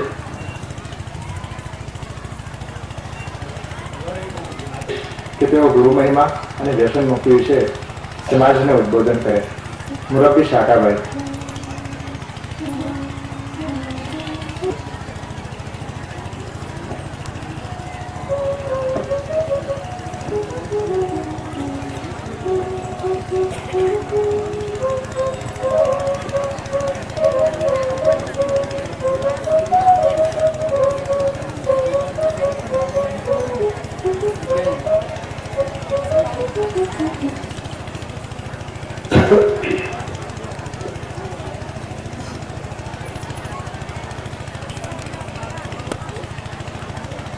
પરમ પૂજ્ય ગુરુવર્ય શ્રી જગદીશચંદ્ર મહારાજ, પૂજ્ય શ્રી પ્રેમજીવન મહારાજ, અન્ય સંતો,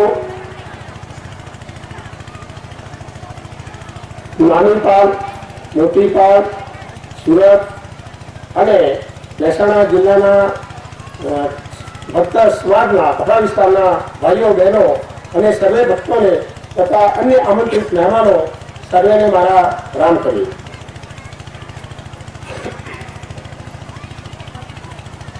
આપણે અહીંયા એક ભક્તિ સંમેલનમાં મળ્યા છીએ. આ ભક્તિ સંમેલન એ આપો રામ કબીર ઉદા ધર્મી ભાઈઓનું ભક્તિ સંમેલન છે. એની અંદર ઉદા ધર્મની સ્થાપના પરમ પૂજ્ય ગુરુવર્ય શ્રી જીવણજી મહારાજે કરી અને એ વારસો આજે આપણા જગદીશચંદ્ર મહારાજ અને પ્રેમજીવન મહારાજ ચલાવી રહ્યા છે. અને આ પ્રેમ ભક્તિ અને ભક્તિરૂપી સંમેલન જે મળી રહ્યું છે એ સંમેલન નો મુખ્ય હેતુ એ છે કે આપણા ઘણા ભક્તો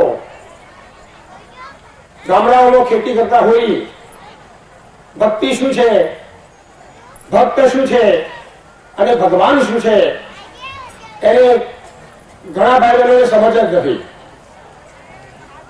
ભક્તિ એટલે તમારામાં શરીરમાં રહેલો આત્મા, આત્માને ઓળખવો, આત્માની સાથે હળીમળી જવું અને આત્માનું દર્શન કરવો. એ આત્મા એ પરમાત્મા છે, એને એ રીતે ભક્તિમાં પ્રભુને આપણે લઈ શકીએ છીએ. પછી ગુરુ, ગુરુ મહિમા તો કબીરજીથી ચાલ્યો આવે છે. કબીર સાહેબે પણ કહ્યું છે કે ગુરુ વગર શિષ્ય સારો પાકે નહીં. તો દરેક માણસને ગુરુની જરૂર પડે. આપણા ગુરુજી અહીંયા બિરાજેલા છે. એ ગુરુજી આપણે જ્ઞાન પીછે છે, પણ વચ્ચેનો થોડો સમય એવો આવ્યો કે જેમાં આપણને જ્ઞાન પીરસવામાં આવેલું નથી. તેથી આપણા ધર્મની અંદર થોડી નબળાઈ આવી છે. ધર્મની અંદર જે જાણવું જોઈએ, સમજવું જોઈએ એ આપણને ગુરુ મળ્યું નથી. એના કારણે આપણામાં થોડી ધર્મ પ્રત્યેની મમતા ઓછી થયેલી દેખાય છે. તો ધર્મ પ્રત્યેની મમતા વધે. હમણાં કાલની સભામાં, આજની સભામાં ઘણા ભાઈઓ કહી ગયા કે આવી ધર્મ સભાઓ મળતી રહે. હમણાં જે નવા ધર્મો અથવા નવા પંથો ઉદ્ભવ્યા એનો દિન પ્રતિદિન પ્રગતિ થતી જાય છે. એટલે આપણા ધર્મના લોકોને પણ થયું કે આપણી પ્રગતિ કેમ નહીં, આપણા ધર્મનો કેમ પ્રચાર થતો નથી. તો આ એક સંમેલન યોજ્યું 125 વર્ષ પછી. એ પણ એક આપણો અહોભાગ્ય છે. અને આ સંમેલનની અંદર આપણને જે જ્ઞાન પીરસવામાં આવ્યું, આપણને જે માહિતી આપવામાં આવી, એ માહિતીથી આપણે જ્ઞાન પ્રાપ્ત કરી. અને આ સંમેલન મળ્યું જીવનવાણીની અંદર જે સંમેલન મળ્યું છે એ જીવનજી મહારાજના ઉદાપંથી ભાઈઓ બહેનોનું સંમેલન છે. તો આ સંમેલન પૂરું થાય આપણે આ કાર્ય સોંપ્યું, આ કાર્ય કાઢી નાખ્યું, સભાઓથી ઉભા થયા, ખંખેરી ઘેર જતા અને ભૂલી ગયા એવું કરવાનું નથી. પણ તેની અંદરથી આપણે કંઈક મેળવી દઈએ અને એ આપણા પાછળના ભાઈઓ બહેનોને જે લોકો ઘેર રહ્યા છે તેમને કહીએ અને એને અનુસરી આગળ ચાલવા પ્રયત્ન કરીએ અને ધર્મનો મહિમા વધારતા જઈએ. તો આપણે આજે આ ધર્મસભામાં બેઠેલા ફલિત થયું તહેવાર. ધર્મસભાની અંદર બેઠા પછી ધર્મની મહિમાને સારી રીતે ગાવો જોઈએ, સમજવો જોઈએ અને સાથે લઈ જવો જોઈએ.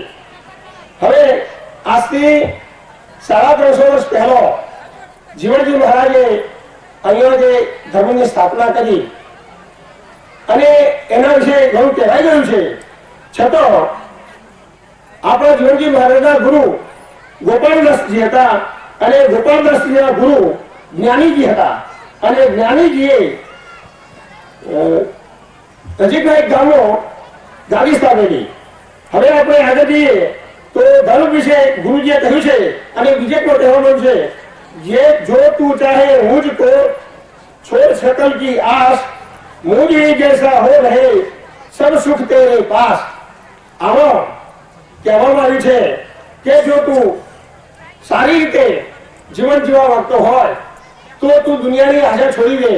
જગતના જે મોહ માયા અને સંસાર છે એ સંસારની અંદર રહેલા સુખો, ભૌતિક સુખો, પછી એશ, આરામ, ગાડી, બંગલો, સ્ત્રી, બાળકો, આ ભૌતિક સુખો ભોગવવાનો પણ મર્યાદામાં. મર્યાદા બહાર કોઈ પણ વસ્તુ જાય તો એ અતિશય ભોગ થયો કહેવાય. એટલે ભોગ ભોગવવા માટે પ્રભુએ આપણને જીવન આપ્યું નથી. પ્રભુએ ભોગ ભોગવવા જીવન આપ્યું નથી, પણ પ્રભુએ પ્રભુ ભક્તિ કરવા માટે જીવન આપેલું છે. તો આપણા જીવનને આપણે પ્રભુ ભક્તિમાં વાળીએ અને પ્રભુ ભક્તિ તરફ આપણે કાયમ માટે સતત પ્રભુ ચરણમાં પ્રભુ ભક્તિ કરતા રહીએ, રામ નામ લેતા રહીએ.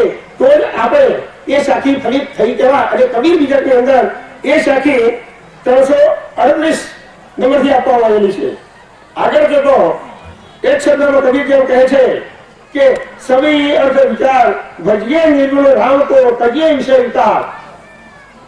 કબીરજી કહે છે કે સभी अर्थ विचार, બધા અર્થ વિચારની અંદર રહેલા છે. જો વિચાર કરીશું તો એની અંદરથી આપણે સાચું ફળ મળી રહેશે. પણ જો આપણે એ શબ્દ ન સમજીએ તો એમાંથી આપણને કંઈ મળવાનું નથી. અને નિર્ગુણ ભજ્યે નિર્ગુણ રામ ભજ્યે વિજય વિતા, અને નિર્ગુણ રામનું જીવન એવું હતું, નિર્ગુણ હતું. રામ જીવે છે તો કોઈ દિવસ એમને કોઈ મોહની, મમતાની, પ્રેમની ભાવના રાખી નથી. કેમ રાખી નથી? એમના જીવનને પ્રસંગ છે. અને આપણે પણ કહીએ છીએ કે ન જાણ્યું જાનકી નાથે કાલે શું થવાનું છે. રામને આગલા દિવસે તૈયાર થાય છે કે રાજગાદી મળવાની છે. બીજા દિવસે સવારે રામને વનવાસ જવાનું થાય છે.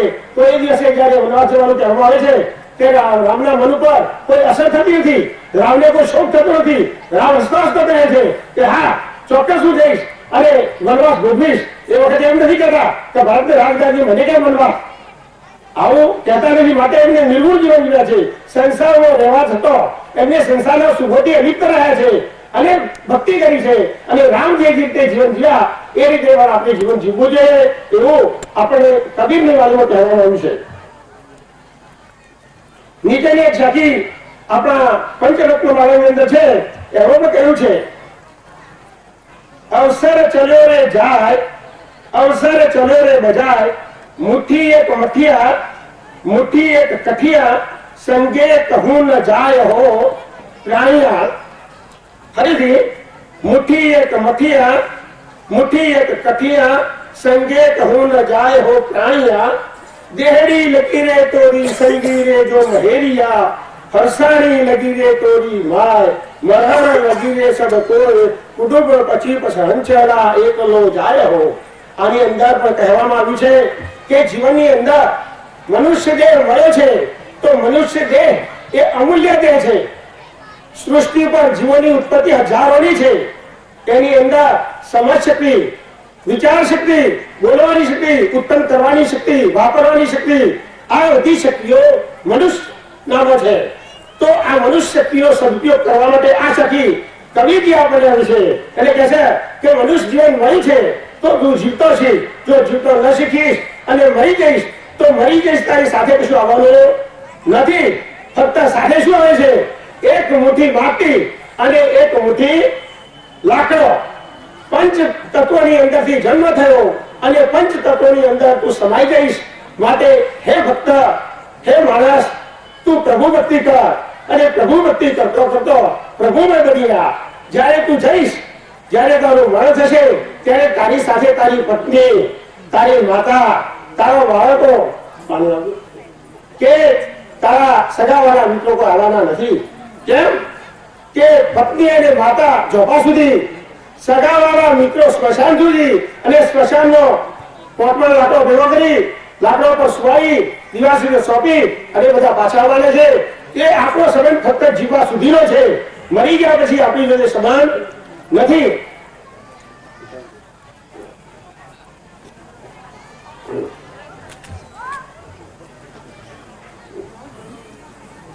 એટલા માટે પ્રભુએ કહ્યું છે, કબીર સાહેબે કહ્યું છે કે તું તારા જીવનમાં જો સફળ થવું હોય તો મનુષ્ય અવતારમાં આવીને પ્રભુ ભક્તિ કર, પ્રભુમય બની જા અને પ્રભુમય બનીને તું મને ઓળખી જા.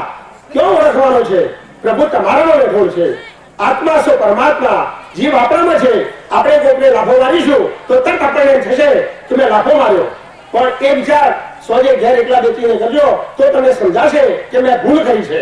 એટલે પ્રભુ આપણામાં છે. ભૂલ કરતો પ્રભુ એ વાત જોઈ જાય છે. એક જગ્યાએ 3 ચોર ભેગા થયેલા, 3 ચોર ચોરી કરી લાવેલા અને 3 ચોરો કહે કે આ ધન આપણે વેચવું છે. એટલે એક ચોર હોશિયાર થઈને કહ્યું કે તું એમ કર, આપણા માટે નાસ્તો લઈ આવ. એટલે નાસ્તો લેવા ગયો. એટલે બીજો કે તું દિવાસની બીડી લઈ આવ. બીજો એ લેવા ગયો. એટલે ત્રીજો કે પેલા બે આવે એના પેલો લઈને નાસી જવું. ત્યાં પ્રભુ જોઈ રહ્યો હતો. એ ચોરી કરતો હતો પણ એને એમ કહ્યું કે પ્રભુ જોઈ રહ્યો છે. ચોરી કરવા ગયો તો એને વિચાર આવ્યો, એનો ભક્તિનો કંઈક અંશ હતો. એટલે એને વિચાર આવ્યો કે હું ચોર તો છું, હવે 3 ચોર છે, 2 ચોર જતા રહ્યા, હું એકલો છું. પણ આ ચોરી કરનાર અમે 3 છીએ, પણ ચોથો પ્રભુ જોઈ રહ્યો છે, માટે આ બરોબર કહેવાય નહીં. એટલે આવી રીતે જયારે આપણે કોઈ પણ ગુનો કરીએ, ભૂલ કરીએ, ચોરી કરીએ તો એ આપણામાં પ્રભુ બેઠેલો છે, જોઈ રહ્યો છે. બીજું કોઈ જોતું નથી પણ ભગવાન તો જોઈ રહ્યો છે. એટલા માટે આપણે પ્રભુ તરફ દ્રષ્ટિ રાખીને કોઈ પણ કામ કરવું જોઈએ.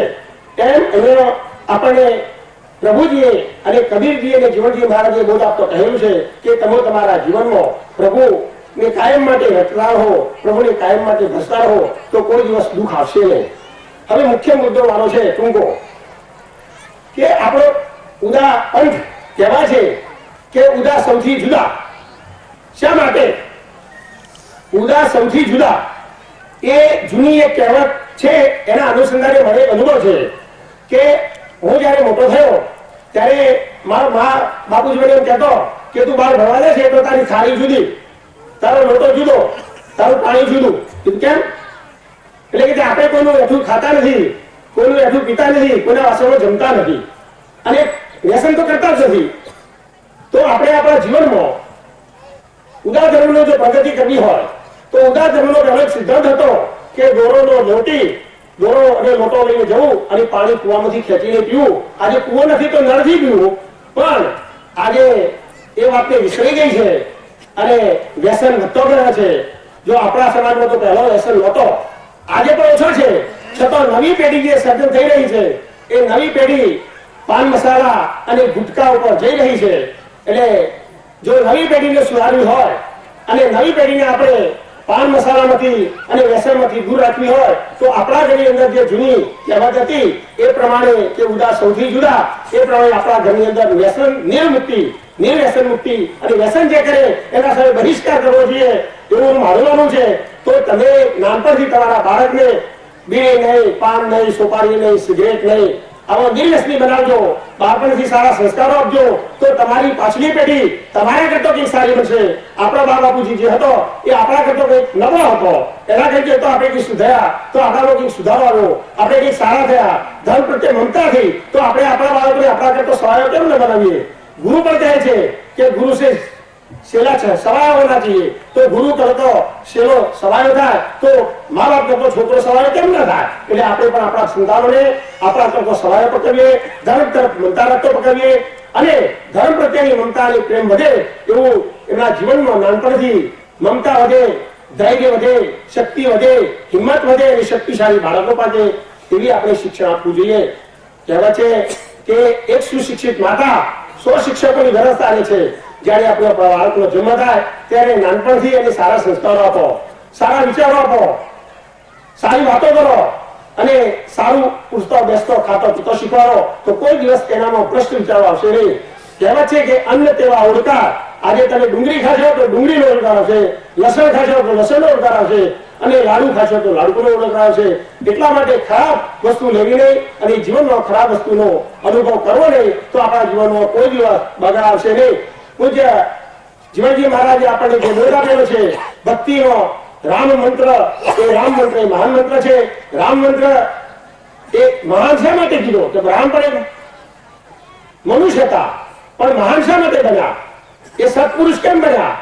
એ ભગવાન કેમ બન્યા? તો એમને એમના જીવનમાં એટલું બધું સારું જીવન જીવ્યા છે કે એના વિચારોને આજે આપણે વાવડીએ, એના વિચારોને સમજીએ અને એના વિચારોને સમજીને આપણે આપણી પેઢીને આપણે અમારા આવાસોને ભક્તિ તરફ વાળીએ અને ભક્તિ તરફ જઈએ. આ સભામાં બેઠા પછી આપણે આ ભક્તિને ભૂલી ન જઈએ, કાયમ માટે સાથે લઈને જઈએ અને ફરી જયારે ધર્મસભા મળે ત્યારે ના કરતો સવાયા દોઢા ડબલ લોકો ભેગા થઈએ અને ધર્મસભાની વાહ કરીએ અને ધર્મનો પ્રચાર કરીએ અને ગુરુ શિષ્યનો મહિમા પણ આવો ઊંચો છે તો આપણે એ પ્રમાણે આપણા ગુરુજીને વંદન કરીએ. પેલી કહેવાય છે ગુરુ બ્રહ્મા ગુરુ વિષ્ણુ ગુરુ દેવો મહેશ્વર ગુરુ સાક્ષાત પરબ્રહ્મ તસ્મૈ શ્રી ગુરુદેવ નમઃ. આપણે ગુરુદેવને નમસ્કાર કરવા જોઈએ અને ગુરુ એ જ મહાન છે.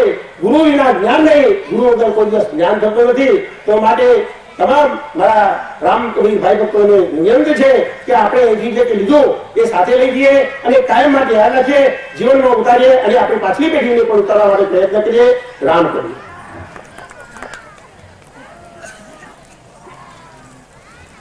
આનું ગૌરવ બે રીતે જળવાય. પહેલું વક્તા ઉભો રહે અને બોલે અને બીજું ગૌરવ અગત્યનું શ્રોતા બેસી રહે અને ના બોલે. સાકાભાઈ વ્યસન મુક્તિની બહુ સરસ વાત કરતા હતા. બીડી, સિગરેટ, તંબાકુ, ગુટખા આ નહીં ખાવું જોઈએ. પુરુષ વર્ગ બેસી રહ્યો હતો બહેનો ઊભા થતા હતા, ચહલ પદ્ધતિથી બહાર જતી હતી. તો વિચારું કેમ બહેનો જતા રહે છે બહાર? જતા જ રહે ને, એમને ક્યાં બીડી પીવી છે, સિગરેટ પીવી છે, તમાકુ ખાવું છે, ગુટકા ખાવા છે? બેસો. વ્યસન સિવાયની પણ ઘણી વાત છે, ગુરુ મહિમાની, શબ્દ દર્શનની. આવો અવસર ફરી ફરી નહીં આવે. હવે જયારે ગુરુ મહિમાની વાત થઈ ત્યારે ગુરુની વિશેષ કૃપા કાનમ પર થઈ છે એવું એમની સાખીઓમાં તાદૃશ્ય થાય છે.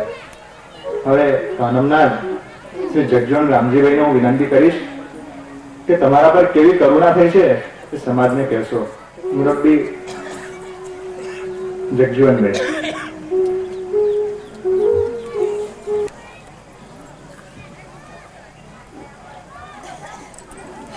જીવનવાળી ભક્તિ સંમેલનના અધ્યક્ષ સ્થાને બિરાજેલા પરમ પૂજ્ય જગદીશચંદ્રજી મહારાજ, પરમ પૂજ્ય પ્રેમજીવનજી મહારાજ, શાહપુરાના શ્રી બિહારીલાલ, માથા વિભાગના પરથારાના સ્વામીઓ, પરમ પૂજ્ય રાજેન્દ્રનાથજી કબીરવડના મહંત, કબીર મંદિરના વિશ્વામિત્રી મંદિરના મહંત, સાથે પધારેલા સુરત જિલ્લાના અગ્રણી શ્રી સન્મુખભાઈ, મગનભાઈ, ડોક્ટર આઈટી ભગત, વીટી ભગત તથા મુરબ્બી શ્રી મુરજીભાઈ અમીન, જીવનજી મહારાજ પુણ્યાત ગાદીના કુટુંબી પરિવારના, જેને આપણે બા કહીએ એવા બિરાજેલા સામે બધા બા, તથા પધારેલા કાનમ, સુરત અને કાંઠા જિલ્લાના સજ્જનો અને સન્નારી ભક્ત ભાઈ બહેનો,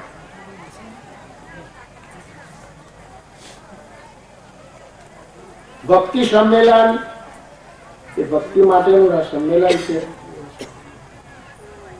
મારે કાશી મર્દન ની વધારે ઉપયોગ થવો જોઈએ તે વિશે મારો અભિગમ છે. ગામે ગામ કાશી મર્દન રાખેલા છે, તેનો ઉપયોગ થતો નથી, કાટ ખાય છે, મર્દંગો તૂટેલી પડી છે, હશે જ્યાં ચાલે છે ત્યાં ચાલે છે. તો તેનો ઉપયોગ ભક્તિમાં થવો જોઈએ, ભજનમાં બેસવું જોઈએ, યુવા પેઢીને ઓછો કરતા શીખવું જોઈએ. આજે એક ગામમાં ઓછો કરવો હોય તો સામે ગામથી મંડળીઓ બોલાવવી પડે છે. મોટા ગામોમાં મોટી મોટી મંડળીઓ ચાલતી હતી, તે મંડળીઓ પણ તૂટી ગઈ છે અને નવી મંડળીઓ ઊભી કરવાના અભિગમો કરવા જોઈએ અને આપણી પ્રણાલિકા પ્રમાણે ઓછો ભજન થવા જોઈએ. મને જોને લખી આપી હોય એમ જ્યારે કોઈ અમારે ચાલી જાય સંગાસન કાઢવાનું હોય એટલે જગુભાઈ વાણી બોલે, જગુભાઈ કોશી ચાલે. પણ આ માટે દરેકે તૈયાર રહેવું જોઈએ અને કીર્તન અને ભક્તિના આપણું જે સાથ છે, સાધનું મહત્તમ સચવાય એવું રાખવું જોઈએ. અમારા રામકબીર પેટ્રોલિયમના આજના જે દીપકભાઈ છે તેમના પિતા શ્રી મુરબ્બી મારા ભણાભાઈ અને વડીલ જેવા ઈશ્વરભાઈની પ્રેરણા, રણછોડ મોહનભાઈની પ્રેરણા, મુરબ્બી શ્રી બેહારલાલ, ભગવાનદાસજી દેશન તથા કોઠાના ભગત રામભાઈ રણસીપુરના કીર્તનલાલ અને ફુદેડાના ફંગોળાથી રામભાઈથી અને દયારામદાસ મહારાજ અને ગોકળદાસ મહારાજની પ્રેરણાથી અમે 7/11/89 ના રોજ કાર્તિકી પૂનમનો જે આપણો પદ્મનામ ભગવાનની વાડીમાં જે મેળો ભરાય છે તે 7/11 અને 8/11 બે દિવસ ભક્તિ સંમેલન કરેલું, જેમાં આપણા કોનમ વિભાગમાંથી તે દિવસે 50 બસ કે જે એક ડેપો જણે ઉભો કર્યો હોય એવી રીતે ભક્તો ઉભરાયા હતા. કાંઠાના ભક્તો પણ પધાર્યા હતા અને સુરતના ભક્તો પણ આવ્યા હતા. આ સંમેલનના અધ્યક્ષ સ્થાને તે દિવસે પણ મુરબ્બી પરમ પૂજ્ય જગદીશચંદ્રજી મહારાજ બિરાજેલા હતા. સાથે વડનગર ગાદીના મહંત પણ હતા, સરદારપુરની ગાદીના ગાદીપતિ પણ હતા, કબીરની ગાદીના ગોકળદાસ પણ હતા અને સુરત જિલ્લાની સુરતની ગાદીના દયારામદાસજી પણ હતા. તે દિવસે એક જ મંચ ઉપર આ 5 મહંતો બિરાજીને અને આ કામમાં અભિગમ વધારેમાં વધારે મને પ્રોત્સાહન આપનાર ચંપાવતીના મુરબ્બીશ્રી દયાલલાલ જેઓએ અમને સાથ સહકાર આપી, અમને બધું માર્ગદર્શન આપી, મારી સાથે રહીને અભિગમ મને ને ઈશ્વરભાઈને કરાયો, જેમાં અમારા કંડારીના વડીલ રણછોડભાઈ મોહનભાઈનો ઘણો એવો આમાં ફાળો હતો. તે દિવસે અમે ભક્તિ સંમેલન આવી રીતે આનંદ કીર્તન ઉત્સવ અને તે જ દિવસથી સમાજ કીર્તન વધારે કરે એવું તે દિવસે પણ અમે કીધેલું. આજે કીર્તન વધારેમાં વધારે થાય એવી મારી અપેક્ષા. હવે હું સરકારી નોકર છું, કરજણમાં રહું છું, પણ મામલતદારથી મળીને બીજા જે 4th ક્લાસ હોય તે સુધીના બધા રામ કબીરથી મને ઓળખે. મને ટીડીઓ કે મામલતદાર જેવો એટલે રામ કબીર કહે. બજારમાં મોટા વેપારીઓ આવો રામ કબીર, બેસો રામ કબીર. તો આપણો આ રામ કબીર મંત્ર છે જે હમને એને માટે આટલું બધું માન છે. બેસીએ બોલે મારી પર મારા પ્રમુખનો ફોન મંગળોથી આવે તો પહેલા મને રામ કબીર કહે. એટલે રામ કબીર જો બીજા આપણને આવી રીતે કહેતા હોય તો મારો આ બીજો અભિગમ છે કે આપણે સૌ નાના મોટા ભાઈ બહેનો એકબીજાને મળીએ તો રામ કબીર કહેવા જોઈએ. સુરત જિલ્લામાં તો રામ કબીરભાઈ અહીંથી નીકળો ત્યાં જાઓ તો રામ કબીરભાઈ. આપણે તો જો આપણા હગા હોય તો કહીએ, નહીં તો નીચું ખાલી જઈએ. પણ ભક્ત છે એવું જાણ્યું તો રામ કબીર કહેવા એ અગત્યનું છે. એ આપણું એક મંત્ર છે અને આપણું એક અગત્યનું એ રૂપ છે કે રામ કબીર જે બોલવાની પ્રથા છે એ નાના મોટા ઘરડા સૌએ સાચવવું જોઈએ અને તેનાથી આપણા ધર્મનું રક્ષણ થશે. સમાજની ફરજ છે કે ધર્મનું રક્ષણ કરવું, ધર્મને બચાવવો. ધર્મને બચાવવા માટે કઈ મિલિટરી ગોઠવવાની કે રિવોલ્વર રાખવાની કે કોઈ મશીન ગન મૂકવાની જરૂર નથી. એ આપણે જ એને રક્ષણ કરી શકીએ છીએ, આપણે એને બચાવી શકીએ છીએ. ધર્મને બચાવવા, ધર્મની પ્રણાલિકાઓને આપણે જે રીતે કરતા આવ્યા હોય એ રીતે કરવી તો એ ધર્મનું રક્ષણ થાય છે.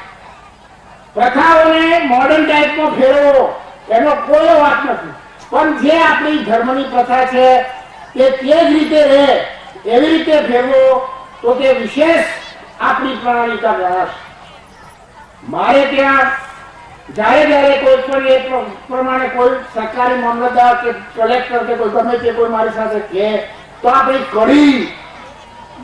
કડીની અને આપણો શીરો એના કઈ હોય વખાણ કરે કે ભાઈ ભગતોની તો કડી, ભગતના દરેક વાળાનો લીમડીનું ઝાડ તો હોય જ. એવી અમને એક ઝાડ લીમડી કઈ થાય કે રામ કબીરને કઈ મળશે.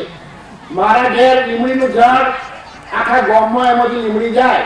એટલે ભાઈ ભગત એટલે આપણે બહુ એમ ઊંચા છે. આપણે આપણું પ્રેરણા અને આપણું જે મંત્ર રામ કબીર અને આપણા જે સાથ છે એ સાધની પણ પૂજા થવી જોઈએ. ઓછો કરવા બેસીએ તો મર્દનને પણ 5 ચોરલા કરીએ અને એને હાર ચડાવીએ. એ આપણું અભિગમ. આજે એથી થોડું બીજું કે આપણા પરમ પૂજ્ય સ્વામીજી આપણા પથારે, આપણે ગામ, આપણે ત્યાં આવે, આપણે કાનમ સમાજ કોઈ પણ કોઠામાં તો પરમ પૂજ્ય જગદીશચંદ્રની સાથે 4 વાર જઈ આવ્યો, પ્રેમજીવનની સાથે 2 વાર જઈ આવ્યો. ત્યાં તો ગામે ગામ મેં જોયું છે કે તેઓ જયારે વાહનમાંથી ઉતરે અને પગથિયામાં ઉભા રહે કઈ એમનો અંગૂઠો ધોઈ પૂએ અને બધા ચરણામૃત લે અને બધાને વેચ્યા પછી મહારાજને ગાદી પર બેસાડે. આખો સમાજ પગે લાગે અને પછી આગળની કાર્યવાહી ચાલુ થાય. આપણે પણ આપણા સ્વામીજીનું આ રીતે જે કઈ થયું છે તો સ્વામીની જે એમની ગાદીની એ પ્રશંસા છે, એમનું જે નિષ્ઠાન છે, એમનું સ્થાન છે એ હચવાય. એ આપણે સૌ ભાઈ બહેનો સૌએ એનું એ રાખવાની, રક્ષણ કરવાની ફરજ છે અને આપણે એ પ્રમાણે કરીશું તો બીજા એનું અનુકરણ કરશે. ગામ ઉપર આવે તો બોલાવવાની પ્રથા રાખો. બારણા બંધ કરીને કે ભાઈ ઘેર નથી, આવતા નથી, જતા નથી, પડથારે તો કોઈ છે નહીં, હવે શું કરીશું, આ બધી વાતો ખોટી છે. આપણું જે છે એને સાચવવા માટે આપણે જ એનો ઉપયોગ કરવો જોઈએ. અને એ રીતે આટલું કહી અને વાળાથી કંઈ જો વધારે કહેવાયું હોય તો માફ કરશો. રામ કરું.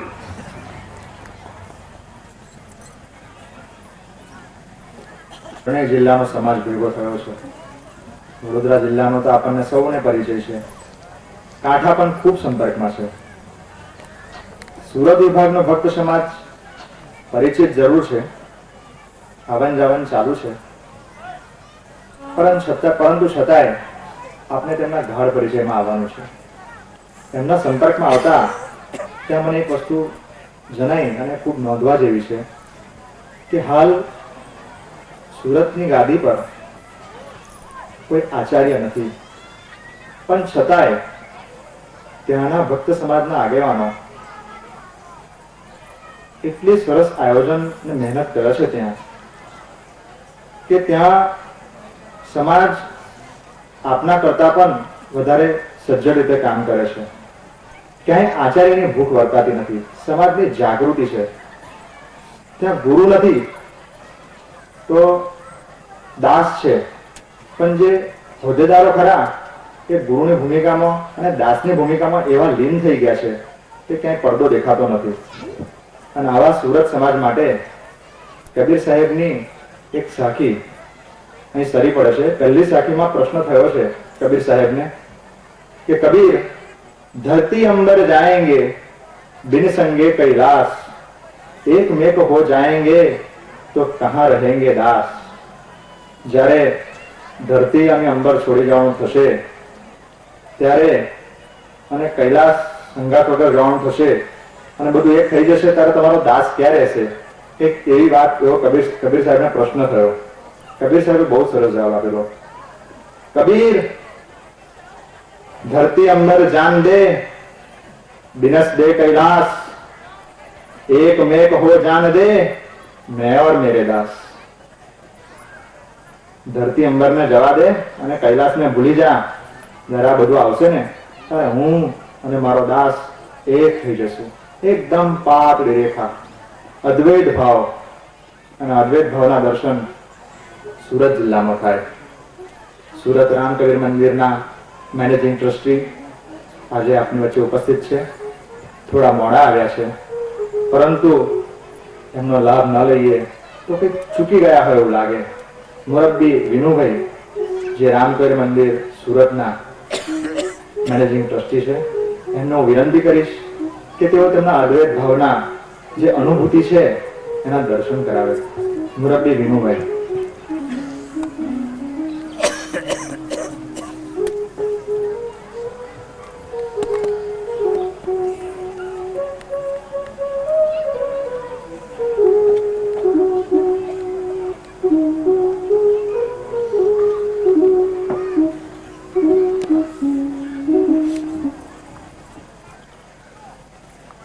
જીવનજી મહારાજની જય.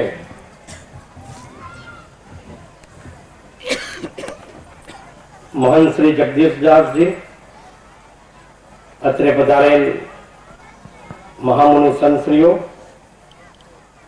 કણમ, પંચમહાલ અને સુરત વિભાગના ભક્ત પરિવારજનો, પ્રથમ તો આ ભક્તિ સંમેલન જે કણવ વિભાગે યોજ્યું છે તેઓના આયોજકોને હું ધન્યવાદ આપું છું. 122 વર્ષે પણ મોડા આપણે સૌ જાગ્યા અને આપણે એકત્રિત થયા. જો કે જોઈએ તેવા હજુ એકત્રિત થયા નથી એમ માનું છું. ગઈકાલે જ મેં સુરતમાં જોયું કે દાહોદી વોરા સમાજ નું એક મસ્જિદનું ઓપનિંગ થાય છે. ત્યાં દેશ વિદેશથી 1.5 થી 2 લાખ માણસોની વસ્તી સુરત ખાતે ઉભરાય. ત્યારે મને એમ થયું કે આપણા કરતા તો એ મુસલમાનો કે દાઉદી વોરા સારા. 122 વર્ષે જાગ્યા એ સારું થયું, નહીં તો આપણે પણ ધીરે ધીરે ખતમ થઈ જશે. હું 29 વર્ષે આજ જીવણજી મહારાજની ભૂમિ પર મેં પગ મૂક્યો ત્યારે મને થયું કે ક્યાં હું આવી પડ્યો, પણ ખરેખર મેં જોયું કે અમારા સુરત વિભાગ કરતા આ કનોજ વિભાગ બહુ ભક્તિ, સત્સંગ અને શિક્ષણથી ઘણો આગળ છે. એટલે જ હું એમ કહું તો ખોટું નથી કે ઘરમાં કાશી અને ઘરમાં મથુરા, મારે નથી જવું તીર્થધામ. ઘરમાં કાશી અને ઘરમાં મથુરા, મારે નથી જવું તીર્થધામ. 68 તીર્થ મારા સંતોને ચરણે, મારે જાવું બસ પુણ્યાધામ. બહેનો પણ ભાઈઓ કરતા વિશ્વ હાજરીમાં છે. એટલે કબીર એક સરસ લખેલું છે કે રૂપા પહેરી રૂપ દેખાવે, રૂપા પહેરી રૂપ દેખાવે, સોના પહેરી રીઝાવે, અરે જો પહેરે તુલસીની માળા તીન ગુણ પદ પાવે. ખરેખર કબીરજી તો બહુ આગળ પડતા આપણા ગુરુ છે. એમના વિચારો જો આપણે જોઈએ તો ઘણા જ ઊંચા છે. એ ખરેખર આપણે એમના અનુયાયી હોવા બદલ આપણે ઘણા ઋણી છે એમ કહું તો જરાય ખોટું નથી, કારણ કે આપણે એ લોહીમાં જન્મ લીધો છે. અગાડી એક ભાઈ કહી ગયા કે કાનૂન વિભાગમાં શિક્ષણ ની સુવિધા અમુક છે, સુરત જિલ્લામાં શિક્ષણની સુવિધા અમુક છે. મને ઘણો આનંદ થયો. તેમાં ખાસ કરીને આ કાનૂન વિભાગની અંદર જે શૈક્ષણિક સંસ્થાઓ અહીંયા ઊભી કરેલી છે ભક્ત પરિવારોએ, ઘણી દાદ માગી રહેવી છે. અને હું તો એમ કહું છું કે લોકો મારા ધન્યવાદ ઘટે.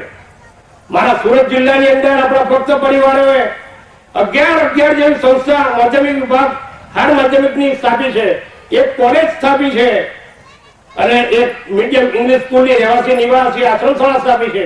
પણ ત્યાં આખા સમાજનો 93 કોઈ વિદ્યાર્થી નહીં પહોંચતો હોય. વિચાર કરો તમે, 10,000ની વસ્તી છે સુરત, ભરૂચ અને વલસાડ ડિસ્ટ્રિક્ટમાં આપણા ભક્ત પરિવારો, અને 10માંથી 8% તો પરદેશમાં છે. ફક્ત 40% અહીંયા છે.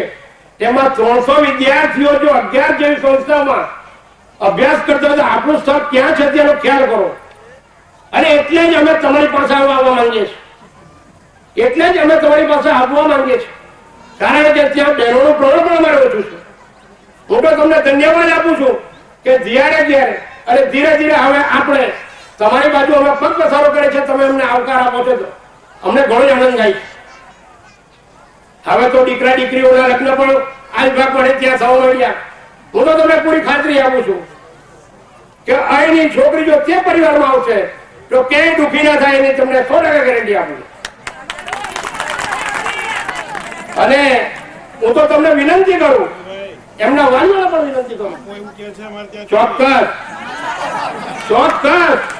અમારા દરવાજા ઘરના ખુલ્લા છે ભક્ત સમાજના દરેક પરિવાર માટે.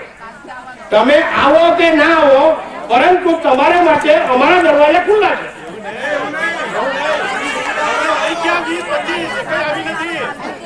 ખરી વાત છે. એમાં મને માફ કરજો કે અમારે જે બહેનોનું પ્રમાણ 60 અને 70-30 નું છે, પણ એ અમારા માટે ગૌરવ છે. વધારે કહેવા માંગતો નથી, પરંતુ હવે આપણે ધીરે નિકટતા લાવી રહ્યા છે ત્યારે આપણો સંબંધ વધુ ગાઢ બને. ધીરે અમારે ત્યાં તો આ કબીર અને પ્રસારણ જે ધર્મનું જે થવું જોઈએ તે થયું નથી. આયોજકોને હું તો એટલી વિનંતી કરું કે તમે જ્યારે આ ચિનગારીની જ્યોત જલાવી છે ત્યારે ઉત્તર ગુજરાતમાં અને દક્ષિણ ગુજરાતમાં સુરત, વલસાડ, ભરૂચમાં પણ તમે આવજો. અમે કોળીઓ લઈને ઉભા રહીશું. તમે દીવો પ્રગટાવજો, અમે તમારી સાથે છે. અને આની જો હર હંમેશ આ ત્રણેય વગર જો કાંઈ થતું રહેશે તો હું માનું છું કે આપણું અને કબીરનું નામ ઊંચું રહેશે. બીજું કે તમે મને જે અત્યારે બોલવાની જે તક આપી છે એ બદલ આપ સૌનો હું આભારી છું. રામ કબીર.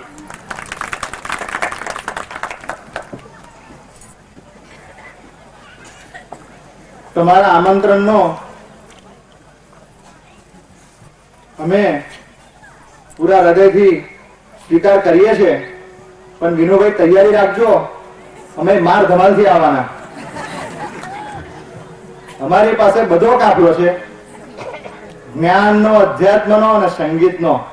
બસ આવકારજો, કઈ વાંધો નહીં. હવે વિનુભાઈ દ્વારા ખૂબ સરસ રજૂઆત થઈ.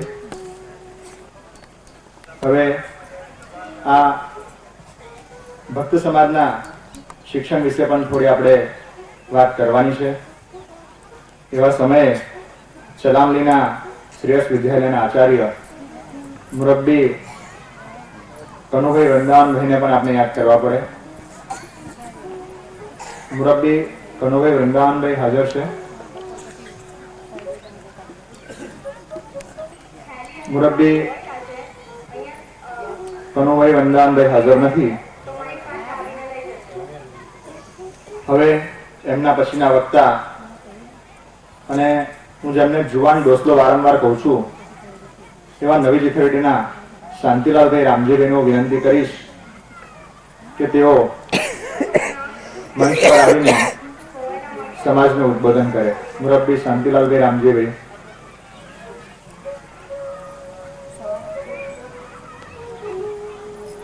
ખેર તેઓ પણ હાજર નથી. હવે પ્રખ્યાત અંગ્રેજ ચિંતક ડેરેક બેકના શબ્દો અહીંયા સહેજ શિક્ષણની વાત થઈ એટલે છેડી દઉં, પછી આગળના વક્તાનો લાભ લઈશું. ડેરેક બેક કહે છે કે જો તમને શિક્ષણ ખર્ચાળ લાગતું હોય તો અજ્ઞાન અજમાવી જુઓ. જો તમને શિક્ષણ ખર્ચાળ લાગતું હોય તો અજ્ઞાન અજમાવી જુઓ, પણ ભૂલે ચૂકે ઝેરના પારખાના થાય ભાઈ. હા, એટલો ખ્યાલ રાખજો.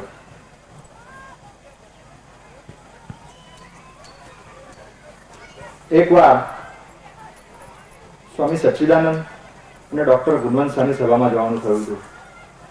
ત્યારે સ્વામી સચ્ચિદાનંદે એમની સભામાં ખુમારીવાળી પ્રજા વિશે કંઈક વાત કરતા હતા અને ત્યાં ભક્ત સમાજનો ઉલ્લેખ થયો ત્યારે ખૂબ ગૌરવની લાગણી અનુભવી. કાંતિકુમાર ભટ્ટના રામકબીર સંપ્રદાય પુસ્તકની અંદર જે સૌથી પહેલા સુરતના ભક્ત સમાજમાંથી જે ભગતો ગયા હતા એ મગનભાઈ ભુલાભાઈ, મને એક્ઝેક્ટ નામ યાદ રહ્યું નથી, પરંતુ કંઈક પનામા, આફ્રિકા, મેક્સિકો, અમેરિકાથી રિટર્ન થઈને 2 થી 3 વર્ષે કંઈક નક્કર એન્ટ્રી એમને મળેલી. આજથી 150 કે 100 વર્ષ પહેલાની વાત છે. અને એનો જે આખો સંઘર્ષની ચિતાર રજૂ કરેલો સ્વામી સચ્ચિદાનંદે. હા, ડીલાલ. સરસ. ડીલાલ ગયેલા અને સ્વામી સચ્ચિદાનંદે જે વખાણ કરેલા ત્યારે મને મારા સમાજ પર અને મારા પોતા પર ભગત હોવાનો અને સમાજ પર સમાજને વ્યક્તિ હોવાનો ખૂબ ગૌરવ થયેલો. ડોક્ટર ગુણવંત શાહની કોઈ મળવાનું થયું ત્યારે એમને એવું કહ્યું કે હજુ સુધી મેં ઉદા ભક્ત જેવો સમાજ જોયો નથી. બહુ સંગઠિત સમાજ છે અને હું જ્યારે સુરતમાં જાઉં કે અમેરિકા જાઉં ત્યારે હું ઉદા ભક્તોનો જ મહેમાન હોઉં. અને મને વ્યક્તિગત એવું કહેલું કે તે સુરતના ભગતોની મહેમાનગતિ માની છે? મેં તું ના. એટલે તું માની આવજે. અને ખરેખર જયારે આમંત્રણ આપવા ગયા ને ત્યારે સુરતના ભક્તોની મહેમાનગતિ માની લીધી. આપણે બધાએ માનવી છે? આપણે બધાએ માનવી છે? હા. સુરતના ભક્ત મુરબ્બીઓ, વડીલો, અમારે બધાને તમારી મહેમાનગતિ માનવી છે. વિનુભાઈ, આ સમાજનો એક અવાજ ઉભો થઈ રહ્યો છે અને આપણે કબીરજીની જે ભાવના છે, અદ્વૈત ભાવના, એક થઈ જવું છે. કાંઠા, સુરત અને વડોદરા, અદ્વૈત, ડિવલ નહીં. હવે જયારે સુરત સમાજની વાત થાય છે ત્યારે સુરતના મુરબ્બી શ્રી સન્મુખભાઈ હાજર છે. આપને એમનો લાભ લઈશું. મુરબ્બી સન્મુખભાઈ, આપ આવો અને ગુણવંત શાહના જે શબ્દો છે એને સાકાર કરો. મુરબ્બી સન્મુખભાઈ.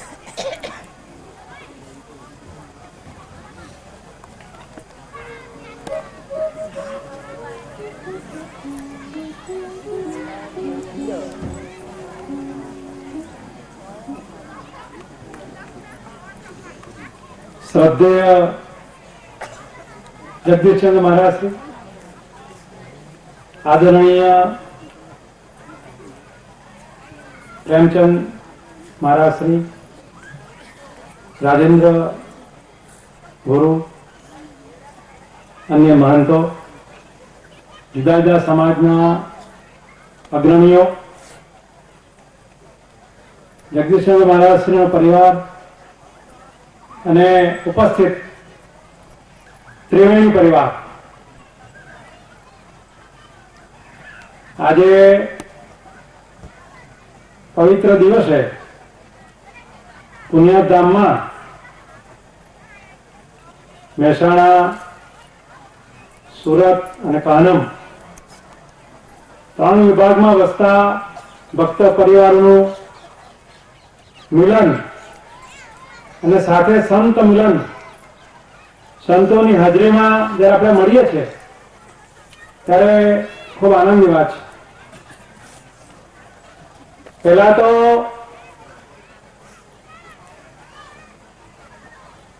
આપણા પ્રોફેસર પ્રાધ્યાપક શ્રીએ તમને સુંદર આત્માનું ભોજન કરાવ્યું, પછી અહીંના સંયોજકોએ તમને ઉદરનું ભોજન કરાવ્યું. હવે મારે તો તમને માત્ર મુખવાસ એટલે સારી જાતની વરિયાળી પીરસવાની છે. એટલે તમને ભાવે કે ન ભાવે પણ પ્રેમથી સાંભળજો. પ્રથમ તો મારા જે દૂર દૂર ઉભેલા મિત્રો છે તે બધા જો બેસી જાય તો આપણા ભક્ત પરિવારની જે શિસ્ત છે, આપણી સભાની શાન છે તે જળવાય. જેને જવું હોય તે ભલે જાય, પણ જે મિત્રો ઉભેલા છે તે બેસી જાય, બેઠેલા છે તે શાંતિથી સાંભળે. એ પ્રથમ તો વિનંતી કરું છું. અને હું 3 નારા કરાવવાનો છું. પહેલા તમે જેટલા લાડવા ખાધા હોય તેટલા જોરથી, જરા ઊંઘ ઉડી જાય તે રીતે જોરથી બોલજો કે આપણે કઈ ભેગા થયા છે. જ્ઞાનીજી મહારાજ કી, જ્ઞાનીજી મહારાજ કી, જ્ઞાનીજી મહારાજ કી, જીવણજી મહારાજ કી, જીવણજી મહારાજ કી, જીવણજી મહારાજ કી. એટલે ભાઈ અવાજ નથી આવતો. સદગુરુ કબીર સાહેબ મહારાજ કી, સદગુરુ કબીર સાહેબ મહારાજ કી, સદગુરુ કબીર સાહેબ મહારાજ કી.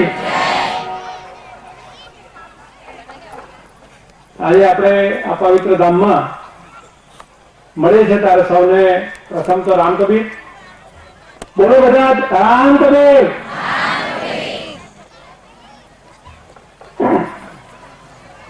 એક આશ્ચર્યની વાત એ છે કે 340 વર્ષ પહેલા આપણા સિદ્ધ ગુરુ હશે એમ માનું છું. આજે મને પ્રતીત થાય છે કે 340 વર્ષ પહેલા જ્ઞાનીજી મહારાજે આવું એક સંમેલન બોલાવેલું મુસલમાન યુગમાં. અને ત્યાર પછી કેટલા વર્ષો પછી, એટલે 122 વર્ષ પહેલા, હમણાં વાત થઈ કે આપણા ઇતિહાસમાં 122 વર્ષ પહેલા જીવણજી મહારાજે સભા બોલાવી. ત્યારે મને એમ થાય છે કે આ પૃથ્વી ઉપર જ્યારે ધર્મયુદ્ધો થતા આવ્યા અને જો થયા કરે છે, અને હવે ધર્મયુદ્ધને બદલે ધર્મમાં હરીફાઈ ચાલે છે, તે આપણે જોઈ રહ્યા છીએ. એક બાજુ ખ્રિસ્તીઓ અડધા હિન્દુ, અડધી પૃથ્વી પર, પોણી પૃથ્વી પર એમ કહે છે કે એક દિવસ અમારો ઝંડો, અમારો ક્રિશ્ચનોનો, ખ્રિસ્તી ધર્મનો ઝંડો લહેરા છે આખી પૃથ્વી ઉપર. એક બાજુ ઇસ્લામ એટલે મુસલમાન લોકો એમ કહે છે કે અમારો ઝંડો આ પૃથ્વી ઉપર લહેરા છે. અને બંનેની હરીફાઈઓ ચાલે છે.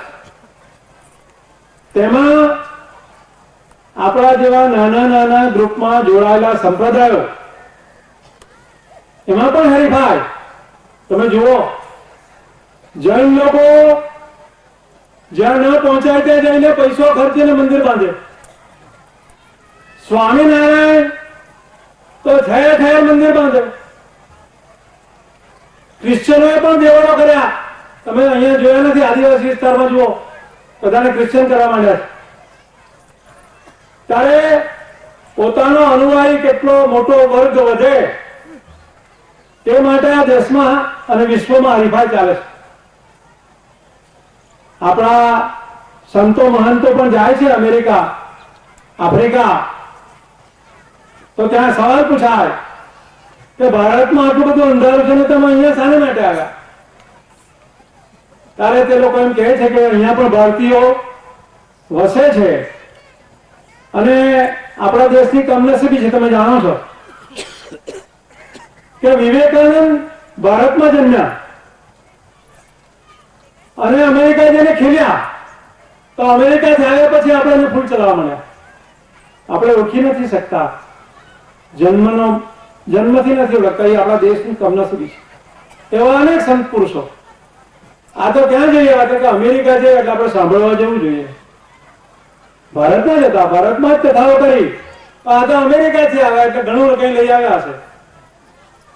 આ બધી હરીફાઈઓ હોવા છતાં મારા આશ્ચર્યની જે વાત કરું છું તે 122 વર્ષ થયા આપણે મળ્યા નથી. આપણો કોઈ પ્રચાર થયો નથી, આપણા કોઈ મંદિરો બંધાયા નથી, પણ આપણા સિદ્ધ ગુરુઓ જીવણજી મહારાજ, જ્ઞાનીજી મહારાજ, કબીરજી મહારાજ એ સિદ્ધ પુરુષો હતા. અને એને કારણે એની જે પરંપરાઓ હતી એ પરંપરાઓ આપણા વડવાઓએ જાળવી રાખી અને કોઈ કહેવા નથી ગયું, પણ તેમ છતાં એટલી બધી રીતે જળવાઈ રહી. 122 વર્ષનો ગાળો, મોટી ગેપ, મોટી ખાઈ હોવા છતાં આપણે આજે કેટલી મોટી સંખ્યામાં આપણે આવી શક્યા. કોઈ હમણાં કોઈ પ્રધાનની સભા હોય તો પેલા ટ્રકો લેવા આવે, આપણને કોઈ ટ્રકો લેવા આવી નથી. માત્ર ચિઠ્ઠી કાગળિયું મળ્યું કે આપણે પુણ્યાત્મા મળીએ છીએ. ત્યારે જુઓ તો ખરા માનવ મેળાવણ, ત્યારે કઈ આછું ઓછી શ્રદ્ધા છે જીવણજી મહારાજમાં કે કબીરજી મહારાજમાં કઈ ઓછી શ્રદ્ધા છે? મને તો 120 કે 22 વર્ષ પહેલાનું ચિત્ર જે હશે તે, પણ તે જળવાયેલું ચિત્ર આજે પણ તેટલું જ સાબુત છે. એના કારણે આપણા સિદ્ધ પુરુષોના દર્શન થાય છે બધામાં. આપણી સારી પરંપરાઓ, આપણા સારા રીતિ રિવાજો, આપણા સારા ભજનો, જેને કારણે એ બધા એક દોરાના મણકા જેવા હોવાથી આપણે એક રહ્યા છે અને તેને કારણે આપણે આજે પણ મળી શક્યા છે.